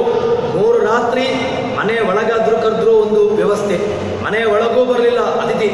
ಇನ್ನು ಅನಷ್ಟನ್, ಊಟವನ್ನೂ ಮಾಡಲಿಲ್ಲ, ಯಾವುದೇ ರೀತಿಯಾಗಿರ್ತಕ್ಕಂತಹ ಉಪಚಾರಗಳನ್ನು ಸ್ವೀಕಾರ ಮಾಡಲಿಲ್ಲ. ಅತಿರ್ ನಮಸ್ಯ, ಸರಿ ಬಂದಿರತಕ್ಕಂಥವನು ಅವನು ಯಾವುದಕ್ಕೂ ಕೂಡ ಉಪಯೋಗವಿಲ್ಲ. ನಮಸ್ಯ, ನನ್ನ ಮನಸ್ಸಿನಿಂದಲೂ ನನ್ನ ಶಿರಸ್ಸುಗಳಿಂದ ಬಾಗುವ ಮೂಲಕವಾಗಿ ಅವನಿಗೆ ನಾನು ಗೌರವವನ್ನು ಕೊಡಲಿಕ್ಕೆ ಉಚಿತವಾಗಿರತಕ್ಕಂತಹ ಒಬ್ಬ ಅತಿಥಿಯಾಗಿದ್ದಾನೆ, ಅವನಿಗೆ ನಾನು ಅವಮಾನವನ್ನು ಮಾಡಿದ್ದೇನೆ ಅಂತ ಹೇಳಿದ್ರೆ ಏನಾಗ್ತದೆ? ಅದಕ್ಕೆ ಯಾರು ಯಮ ಬಂದು ಆ ನಚಿಕೇತನ ಬಳಿಗೆ ಬಂದು ತಾನು ಪೂರ್ಣವಾಗಿ ಸರೆಂಡರ್ ಆಗಿದ್ದಾನೆ. ಹೇಳ್ತಾನೆ, ನಮಸ್ತೆ ಅಸ್ತು ಬ್ರಹ್ಮನ್ ಸ್ವಸ್ತಿ ಮೇಸ್ತು. ನಮಸ್ತೆ, ನನಗೆ ನನ್ನನ್ನು ನೀವು ಕಾಪಾಡಬೇಕು. ಸ್ವಸ್ತಿ ಮೇಸ್ತು, ನನಗೆ ಮಂಗಳವನ್ನು ಉಂಟು ಮಾಡಿ. ನನಗೆ ಬ್ರಹ್ಮಜ್ಞಾನಿಗಳೇ ನನ್ನನ್ನು ನೀವು ಕಾಪಾಡಬೇಕು. ತಸ್ಮಾತ್ ನಾನು ನಿಮಗೆ ಏನು ಕೊಡ್ತೇನೆ ಅಂತ ಕೇಳಿದ್ರೆ, ನೀವು 3 ದಿವಸಗಳ ಕಾಲ ನನ್ನ ಯಮಪಟ್ಟಣದ ಹೊರಗೆ ನೀವು ನಿಂತುಕೊಂಡಿದ್ದೀರಲ್ವ. ತಸ್ಮಾತ್ 3 ವರಾನ್ನ ವೃಣೀಶ್ವ, 3 ವರಗಳನ್ನು ನಾನು ನಿಮಗೆ ಕೊಡ್ತೇನೆ. ನೀವು 3 ದಿವಸಗಳ ಕಾಲ ನನ್ನ ಯಮಪಟ್ಟಣದ ಹೊರಗಿದ್ದೀರಲ್ವ, ಹೊರಗಿರುವುದರಿಂದಾಗಿ ನಾನು ನಿಮಗೆ ಆ 3 ವರಗಳನ್ನು ಕೊಡ್ತೇನೆ ಅಂತ ಹೇಳಿಕೊಂಡು ಹೇಳ್ತಾನೆ. ಆಗ ಆ ನಚಿಕೇತನಿಗೆ ಏನನ್ನು ಬೇಕಾದರೂ ಕೇಳ್ಬೋದಿತ್ತು. ಒಳ್ಳೆಯ ಸಾಕ್ಷಾತ್ ಧರ್ಮಾಭಿಮಾನಿಯಾಗಿರತಕ್ಕಂಥವನು, ಧರ್ಮದ ಅಧಿಪತಿಯಾಗಿರತಕ್ಕಂತಹ ಯಮನೇ ಬಂದು ಕೇಳ್ತಾ ಇದ್ದಾನೆ. ಯಮ ಕೇಳುವಾಗ ಏನನ್ನು ಬೇಕಾದರೂ ಕೇಳಬಹುದಿತ್ತು. ಕೇಳಿರ್ತಕ್ಕಂತಹ ಮಾತು ಹೇಗಿದೆ ಅಂತ ಕೇಳಿದ್ರೆ, ಒಳ್ಳೆಯ ಬ್ರಹ್ಮಜ್ಞಾನಿ ಎಂಬುದನ್ನು ತೋರಿಸಿಕೊಡ್ತಾನೆ. ಶಾಂತ ಸಂಕಲ್ಪ ಸುಮನ ಯಥಾ ಸ್ಯಾತ್ ವೀತವನ್ನಿರು ಗೋತಮೋ ಮಾಭಿಮೃತ್ಯು ತ್ವತ್ತಸರ್ಟಂ ಮಾಭಿವದೇ ಪ್ರತೀತ ನಿರತ್ರಯಾಣ ವರಂಭ್ರಣೆ. ನಾನು ನಮಗೆ 3 ವರವನ್ನು ಕೇಳ್ತೇನೆ. ಅದು ಏನು ಅಂತ ಕೇಳಿದ್ರೆ, ನಮ್ಮಪ್ಪ ಇದ್ದಾನೆ. ಅದೇನಾಗಿದೆ ಅಂತ ಕೇಳಿದ್ರೆ, ನಮ್ಮಪ್ಪನಿಗೆ ಕೋಪ, ಮುಂಗೋಪ, ವಿಪರೀತ ಕೋಪ. ಎಲ್ಲಿ ತನಕ ಕೋಪ ಅಂತ ಕೇಳಿದ್ರೆ, ನಾನು ಹೇಳಿದ್ದೇನಿಲ್ಲ. ನಮ್ಮಪ್ಪ ದಾನ ಕೊಡ್ತಾ ಇದ್ದ. ನಾನು ಹೋದೆ, ಕೇಳಿದೆ, ಯಾಕೆ ಈ ರೀತಿ ದಾನವನ್ನು ಕೊಡ್ತಾ ಇದೆಯಾ, ಬೇಡ ಅಂತ ಹೇಳಿದಾಗ ಅಷ್ಟಕ್ಕೆ ಸತ್ತು ಹೋಗು ಅಂತ ಹೇಳಿಬಿಟ್ಟ. ನಮ್ಮಪ್ಪ ಮುಂಗೋಪಿ, ಶಾಂತ ಸಂಕಲ್ಪ. ನಮ್ಮಪ್ಪನಿಗೆ ಶಾಂತಿ ಆಗಬೇಕು, ಶಾಂತ ಸಂಕಲ್ಪ ಸುಮನ, ಅವನ ಮನಸ್ಸು ಶಾಂತಿ ಆಗಬೇಕು. ಯಥಾಸ್ಯಾತ್. ಇನ್ನು ವೀತವನ್ನಿರು ಗೌತಮ ಅಭಿಮೃತ್ಯು, ಅವನಿಗೆ ನನಗೆ ಕೆಡುಕನ್ನು ಉಂಟು ಮಾಡಬೇಕು ಅಂತ ಅವನಿಗಿಲ್ಲ. ಆದರೂ ಕೂಡ ಏನೋ ಈಗ ಇದು ಯಾಕೆಗೋಸ್ಕರ ಕೆಡುಕು ಉಂಟಾಯಿತು ಅಂತ ಕೇಳಿದ್ರೆ, ಅವನ ಕೋಪದಿಂದಾಗಿ ಅವನಿಗೇ ಕೆಡುಕು ಉಂಟಾಯಿತು. ಅವನ ಮಗ ಸತ್ತು ಹೋದ, ನಾನು ಯಮಪಟ್ಟಣಕ್ಕೆ ಬರಬೇಕಾಯಿತು. ಈ ಕೋಪ ಅವನ ಮಗನನ್ನೇ ತಿಂದುಬಿಟ್ಟಿತು. ಅದಕ್ಕೋಸ್ಕರವಾಗಿ ನೀನೇನು ಮಾಡಬೇಕು ಅಂತ ಕೇಳಿದರೆ, ನನಗೆ ವೇತಮನ್ಯರು ಗೋತಗೋ ಅಭಿಮೃತ್ಯು, ಅವನಿಗೆ ನಾನು ಮತ್ತೆ ಪುನಃ ಹಿಂದೆ ಹೋಗ್ತೇನೆ. ಹಿಂದಕ್ಕೆ ಹೋದಾಗ ಏನಾಗಬೇಕು, ಅವನಿಗೆ ಒಳ್ಳೆಯ ಪ್ರಸನ್ನವಾಗಿರತಕ್ಕಂತಹ ಮನಸ್ಸು ಮತ್ತೆ ತತ್ಪ್ರಶಸ್ತ ಅಭಿವದೇ ಪ್ರತೀತ. ನಾನು ಇನ್ನಿಂದ ನಾನೀಗ ಇಲ್ಲೆಲ್ಲ ನನ್ನ ಹತ್ರ ಮಾತಾಡ್ತೇನೆ. ನಿನ್ನ ಹತ್ರ ನಾನು ಬರೋದು ನನಗೆ ಒಳ್ಳೆಯದು. ಏನು ಅಂತ ಕೇಳಿದ್ರೆ, ನಾನು ಬಂದಿರತಕ್ಕಂಥದ್ದು ನನಗೆ ಒಳ್ಳೆಯದು. ಅವನು ಕಳಿಸಿದ, ನನಗೆ ನಿನ್ನ ಹತ್ರನೇ ಕೆಲಸ ಇದ್ದದ್ದು. ಅದೇನು ಅಂತ ಮುಂದೆ ಹೇಳ್ತೇನೆ. ನನಗೆ ನಿನ್ನ ಹತ್ರ ತುಂಬ ಕೇಳಲಿಕ್ಕೆ ಉಂಟು. ಅದೇನು ಅಂತ ಕೇಳಿದರೆ ಮುಂದಕ್ಕೆ ಹೇಳ್ತೇನೆ. ಮೊದಲಿಗೆ ನಮ್ಮ ಅಪ್ಪನಿಗೆ ಶಾಂತಿ ಆಗಬೇಕು. ನಾನು ಹಿಂದಕ್ಕೆ ಹೋದ ಮೇಲೆ ನೀನು ಯಾರು ಅಂತ ಕೇಳಬಾರ್ದು ಅವನು. ಅದಕ್ಕೋಸ್ಕರವಾಗಿ ತತ್ಪ್ರತಿಷ್ಠ ಅಭಿವದೇ ಪ್ರತೀತ, ನೀನು ಯಾರು ಅಂತ ಮತ್ತೆ ಪುನಃ ನನ್ನನ್ನು ಕೇಳಬಾರ್ದು. ಮತ್ತೆ ಮೊದಲು ಹೇಗೆ ನನ್ನ ಮಗ ಅಂತ ಹೇಳ್ಕೊಂಡು ಮಾತಾಡ್ತಾ ಇದ್ನೋ, ಅದೇ ರೀತಿಯಾಗಿ ಆ ವಾತ್ಸಲ್ಯ ತತ್ಪ್ರತಿಷ್ಠಮ್ಮ ಎಡತ್ರಯಾಣ, ಇದು ನನ್ನ ಉದಾಳ ವರ. ಅವನಿಗೆ ನಚಿಕೇತನಿಗೆ ಏನನ್ನೂ ಕೂಡ ಕೇಳಬೇಕಾದಂತಹ ಸಂದರ್ಭ ಇದ್ದರೂ ಕೂಡ ಏನೂ ಕೇಳಲಿಲ್ಲ. ಕೇಳಿರ್ತಕ್ಕಂತಹದ್ದು ಏನು ಅಂತ ಕೇಳಿದರೆ, ನಮ್ಮ ಅಪ್ಪನಿಗೆ ಒಳ್ಳೆಯದಾಗಲಿ ಅಂತ. ಪ್ರಹ್ಲಾದರಾಜರು ಇದರಲ್ಲಿ ನರಸಿಂಹ ಅವತಾರ ಸಂದರ್ಭದಲ್ಲಿ ನರಸಿಂಹ ಎದುರಿದ್ದಾನೆ. ನರಸಿಂಹ ಹಿರಣ್ಯಕಶಿಪುವನ್ನು ತಾನು ತೊಡೆಯಲ್ಲಿ ಇರಿಸಿಕೊಂಡಿದ್ದಾನೆ. ಕೇಳ್ತಾನೆ, ಏನು ಮಾಡಬೇಕು ಅಂತ. ಏನು ಮಾಡಬೇಡ, ಅವನನ್ನು ಮತ್ತೆ ಪುನಃ ಈ ರೀತಿಯಾಗಿರ್ತಕ್ಕಂಥ ವ್ಯವಸ್ಥೆಯಲ್ಲಿ ಅವನನ್ನು ತರಿಸಬೇಡ ಅಂತ ಹೇಳಿಕೊಂಡು ಪ್ರಹ್ಲಾದರಾಜರು ತಂದೆಯ ಬಗ್ಗೆ ಯಾವ ರೀತಿಯಾಗಿ ಕೇಳಿದ್ರು ಅದೇ ರೀತಿಯಾಗಿರ್ತಕ್ಕಂತಹ ಮಾತನ್ನ ಇಲ್ಲಿ ಆ ನಚಿಕೇತ ಯಮನ ಹತ್ರ ಕೇಳ್ತಾ ಇದ್ದಾನೆ. ನಾನು ಹೋಗ್ತೇನೆ, ನಾನು ಮತ್ತೆ ಪುನಃ ನಾನು ಆ ತಂದೆಯ ಬಳಿಗೆ ಹೋಗ್ತೇನೆ. ಹೋದಾಗ ಅವನನ್ನು ಯಾರು ಅಂತ ಕೇಳಬಾರ್ದು. ಮತ್ತೆ ಅವನು ಇದೇ ರೀತಿಯಾಗಿ ಅವನ ಕೋಪಗಳಿರಬಾರ್ದು. ಒಳ್ಳೆ ರೀತಿಯಲ್ಲಿ ಅವನು ಸಮಾಧಾನಭರಿತವಾಗಿರ್ತಕ್ಕಂಥ ಮನಸ್ಸುಳ್ಳವನು ಅವನಾಗಬೇಕು. ಅದಕ್ಕೋಸ್ಕರವಾಗಿ ಪ್ರಯಾಣ ಇದು 3ರಲ್ಲಿ ಮೊದಲನೇ ವರನಂದು. ತದನಂತರದಲ್ಲಿ ಇನ್ನೇನು ಅಂತ ಕೇಳಿದರೆ, ಯಥಾ ಪುರಸ್ತಾತ್ ಭವಿತಾ ಪ್ರತೀತ ಔದ್ಧಾಲಕಿ ಆರುಣಿ ಮತ್ಪ್ರದಷ್ಟ ಸುಖಂ ರಾತ್ರಿ ಶಯಿತ ವೀತಮನ್ಯೋ ತ್ವಾದೃಶ್ಯವಾನ್ ಮೃತ್ಯುಮುಖಾತ್ರ ಮುಕ್ತಃ ಹೇಳ್ತಾನೆ. ಆ ವರವನ್ನ ಬಿಡಿಸ್ತಾನೆ. ಇನ್ನೊಂದು ಏನು ಅಂತ ಕೇಳಿದ್ರೆ, ಆ ಉದ್ದಾಲಕ ಆರುಣಿಯರು ಅವರ ಮಗನಾಗಿರ್ತಕ್ಕಂಥವನು ನಿನ್ನ ನೋಡಿದ್ದಾನೆ. ನೋಡಿದಾಗ ನಿನ್ನನ್ನು ನೋಡಿದಾಗಲೇ ಅವನಿಗೆ ಅವನ ಕೋಪಗಳುಂಟಲ್ವ ಎಲ್ಲವೂ ಕೂಡ ನಷ್ಟವಾಗಿ ಬಿಡ್ತದೆ. ಯಾವ ರೀತಿಯಾಗಿ ನಿನ್ನನ್ನು ಈಗ ಆ ಕೋಪಗಳಿತ್ತು, ನೀನು ಮತ್ತೆ ಪುನಃ ಅಲ್ಲಿಗೆ ಹೋದಾಗ ಅವನಿಗೆ ಯಾವುದೇ ರೀತಿಯಾಗಿರ್ತಕ್ಕಂತಹ ಕೋಪಗಳಿರುವುದಿಲ್ಲ. ಕೋಪ ಹೋಗಿ ನಿನ್ನನ್ನು ಹೇಗೆ ನೀನು ಮೊದಲಿದ್ದೀಯೋ ಅದೇ ರೀತಿಯಾಗಿ ಅವನನ್ನು ಗುರುತಿಸ್ತಾನೆ. ನಿನಗೆ ಯಾವುದೇ ರೀತಿಯಾಗಿರ್ತಕ್ಕಂತಹ ಭಯ ಬೇಡ ಎಂಬುದಾಗಿ ಸ್ವಕಂ ರಾತ್ರಿ ಸಹಿತ ಭೀತಮನ್ಯು ಅವನನ್ನು ಚೆನ್ನಾಗಿ ಅವನು ಮಲಗ್ತಾನೆ, ಒಳ್ಳೆಯ ನಿದ್ದೆಯನ್ನು ಮಾಡ್ತಾನೆ. ಯಾವುದೇ ರೀತಿಯಾಗಿರ್ತಕ್ಕಂಥ ಒಂದು ಮಗನನ್ನು ಕಳೆದುಕೊಂಡತಕ್ಕಂತಹ ಒಂದು ಆ ದುಃಖ ಅವನಿಗೆ ಬರುವುದಿಲ್ಲ. ಯಾಕೆ? ಸಹಜವಾಗಿ ನಾನು ಅವನಿಗೆ ಅದನ್ನು ನೀಡ್ತೇನೆ ಎಂಬುದಾಗಿ ಆ ಯಮ ನಚಿಕೇತನಿಗೆ ಹೇಳ್ತಾನೆ. ಹೇಳಿದಾಗ ಈ ರೀತಿಯಾಗಿ ನಚಿಕೇತನ ಹೇಳಿದಾಗ ಅವನಿಗೆ ಸಮಾಧಾನವನ್ನು, ಮೊದಲನೇ ವರವನ್ನು ಅವನಿಗೆ ನೀಡ್ತಾನೆ. ತದನಂತರದಲ್ಲಿ ಮತ್ತೆ ಪುನಃ ಅವನನ್ನು ಹೇಳ್ತಾನೆ. ಸೌಮನಸ್ಯಂ ಏನು ವರವನ್ನು ಭಾಷ್ಯಕಾರರು ಆಚಾರ್ಯರು ಬಿಡಿಸ್ತಾನೆ. ಏನು ಕೇಳಿದ್ದಾರೆ ಅಂತ ಕೇಳಿದ್ರೆ, ಸೌಮನಸ್ಯಂ ಪಿತುಶ್ಚೈವ, ಸೌಮನಸ್ಯ ನನಗೂ ತಂದೆಗೂ ಒಳ್ಳೆಯ, ತಂದೆಗೂ ನನಗೂ ಭಯಂಕರ ಗಲಾಟೆ ಸಹಜವಾಗಿ ನಮ್ಮಲ್ಲಿಯೂ ಕೂಡ ಆಗ್ತಾ ಇರ್ತದೆ. ತಂದೆಗೂ ಮಗನಿಗೆ ಆಗ್ತಾ ಇರ್ತದೆ ಗಲಾಟೆಗಳು. ಆದರೆ ಹೀಗಾಗಬಾರ್ದು. ಸೌಮನಸ್ಯ ಆ ಒಳ್ಳೆಯ ಸೌಮನಸ್ಯ ಇರಬೇಕು. ತದನಂತರದಲ್ಲಿ ನಚಿಕೇತ ಅಂತ ಒಂದು ಅಗ್ನಿ ಇದೆ. ಆ ಅಗ್ನಿಯಲ್ಲಿರ್ತಕ್ಕಂಥ ಭಗವಂತ ಯಾರು ಅಂತ ನನಗೆ ಬೇಕು. ಇವನದ್ದು ಏನು ಬೇಕಾದರೂ ಕೇಳಬೇಕಾದಂತಹದ್ದು. ಆದರೆ ಅವನು ಕೇಳಿರ್ತಕ್ಕಂತಹ ಒಂದು ಆ ವ್ಯವಸ್ಥೆ ಅಂತ ಕೇಳಿದ್ರೆ ತುಂಬ ಎತ್ತರದ ಮಾತನ್ನು ನಚಿಕೇತ ಕೇಳಿದ್ದಾನೆ. ಅದೇನೋ ಕೇಳಿದ್ರೆ, ನಚಿಕೇತ ಅಗ್ನಿಗೆ ಭಾರಿ ಕಹ, ನಚಿಕೇತ ಎಂಬಂತಹ ಅಗ್ನಿ ಉಂಟಲ್ವಾ, ಅದರಲ್ಲಿರ್ತಕ್ಕಂತಹ ಭಗವಂತನ ಸ್ವರೂಪ ಏನುದು, ಹೇಗುಂಟದು, ಯಾಕುಂಟು, ಹೀಗೆ ಎಲ್ಲವನ್ನೂ ನಾನು ಕೇಳ್ತೇನೆ. ನನಗಿದು ಬೇಕು. ನಚೆ ಮುಕ್ತೇತಂ ಪರಮಾತ್ಮನಂ, ಮುಕ್ತ ನಿಯಾಮಕ ಪರಮಾತ್ಮ ಯಾರು? ಏನೇನೋ ಕೇಳ್ಬೋದಿತ್ತು. ಏನು ಇಷ್ಟು ಸಣ್ಣ ಮಗು ಕೇಳತಕ್ಕಂತಹ ಮಾತು ಹೇಗಿದೆ ಅಂತ ಕೇಳಿದ್ರೆ, ಮುಕ್ತೇತಂ ಪರಮಾತ್ಮನಂ, ಮುಕ್ತ ನಿಯಾಮಕ ಭಗವಂತ ಯಾರು? ನಚಿಕೇತಾಗ್ನಿಯಲ್ಲಿರತಕ್ಕಂತಹ ಭಗವಂತ ಯಾರು? ಇದನ್ನು ಕೇಳ್ತಾ ಇದ್ದಾನೆ. ಅದನ್ನು ಇತಿ ಪ್ರತ್ರಯ ಈ 3 ವರಗಳನ್ನು ಹೇಳ್ತಾನೆ. ಅದರಲ್ಲಿ ಒಂದೊಂದಾಗಿ ಅದನ್ನು ಬಿಡಿಸ್ತಾ ಬರ್ತಾರೆ. ತದನಂತರದಲ್ಲಿ ಎರಡನೇ ವರವನ್ನು ಅವನು ಕೇಳ್ತಾನೆ. ಅದು ಏನು ಅಂತ ಕೇಳಿದ್ರೆ, ಸ್ವರ್ಗೇ ಲೋಕೆ ನಭಯಂ ಕಿಂಚನಾಸ್ತಿ ನತತ್ರತ್ವಂ ಜರಯಾ ವಿಭೇತಿ ಉಭೇ ತೀರ್ಥ ಅಶನಾಯ ಪಿಪಾಸೆ ಶೋಕಾದಿಕೋ ಬೋಧೆ ಸ್ವರ್ಗಲೋಕೆ. ಉಪನಿಷತ್ತು ಕೊಡತಕ್ಕಂತಹ ಇವನಿಗೆ ನಚಿಕೇತನಿಗೆ ಎರಡನೇ ವರ ಯಾವುದು ಅಂತ ಕೇಳಿದ್ರೆ, ಸ್ವರ್ಗೇ ಲೋಕೆ ನಭಯಂ ಕಿಂಚನಾಸ್ತಿ, ಏನು ಭಯವಿಲ್ಲ. ಯಾಕೆ? ಸ್ವರ್ಗ ಸೂರ್ಯಭೀಗಮ್ಯತ್ವ ಸ್ವರ್ಗ ಅಂತ ಹೇಳುವಂತಹದ್ದು. ಸ್ವರ್ಗ ಅಂದ್ರೆ ಏನು? ನಾವು ಹಿಂದೆ ಆ ಚಾಂದೋಗ್ಯದ ವಿವರಣೆ ನೋಡುವಂಥ ಸಂದರ್ಭದಲ್ಲಿ ಸ್ವರ್ಗ ಅಂತ ಯಾಕೆ ಕರಿತೇವೆ? ಸೂರ್ಯಭೀಗಮ್ಯತ್ವಾತ್, ಜಾನಿಗಳು ಹೋಗ್ತಾರೆ. ಜಾನಿಗಳು ಹೋಗುವುದರಿಂದಾಗಿ ಈ ಸ್ವರ್ಗ ಬೇಕಾಗಿಲ್ಲ. ಸೂರಿಗಳು ಅದನ್ನ ಬಯಸೋದಿಲ್ಲ. ಸೂರಿಗಳು ಬಯಸತಕ್ಕಂತಹ ಲೋಕ ಯಾವುದು? ಅದು ಸ್ವರ್ಗಲೋಕ, ಅದು ಭಗವಂತನ ಲೋಕ. ಸ್ವರ್ಗಲೋಕೆ ನಭಯಂ ಕಿಂಚನ ಅಸ್ತಿ, ಯಾವುದರ ಭಯವೂ ಇಲ್ಲ. ಮತ್ತೆ ನತತ್ರಂಚನ್ ಜರಯಾ ವಿಭೇತಿ, ಜರೆ ಮುಪ್ಪು ಯಾವುದೂ ಇಲ್ಲ.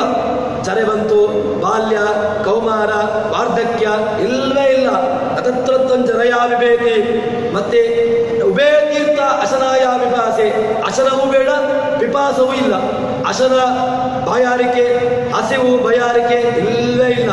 ನೀರಡಿಕೆಯೂ ಆಗೋದಿಲ್ಲ. ಅದಕ್ಕೆ ಹೊಟ್ಟೆಗೆ ಬೇಕು ಅಂತ ಇಲ್ಲವೇ ಇಲ್ಲ. ನಮಗೆ ಯಾಕೆ ಅಂತ ಕೇಳಿದ್ರೆ ದೇವರ ಬಗ್ಗೆ ಬರುವುದಿಲ್ಲ. ನಮಗೆ ಇದೆರಡೇ ಬಾಧಿಸ್ತಾ ಇರುವಂತಹದ್ದು. ಒಂದ ನೀರಡಿಕೆ, ಒಂದ ಹೊಟ್ಟೆಗೆ.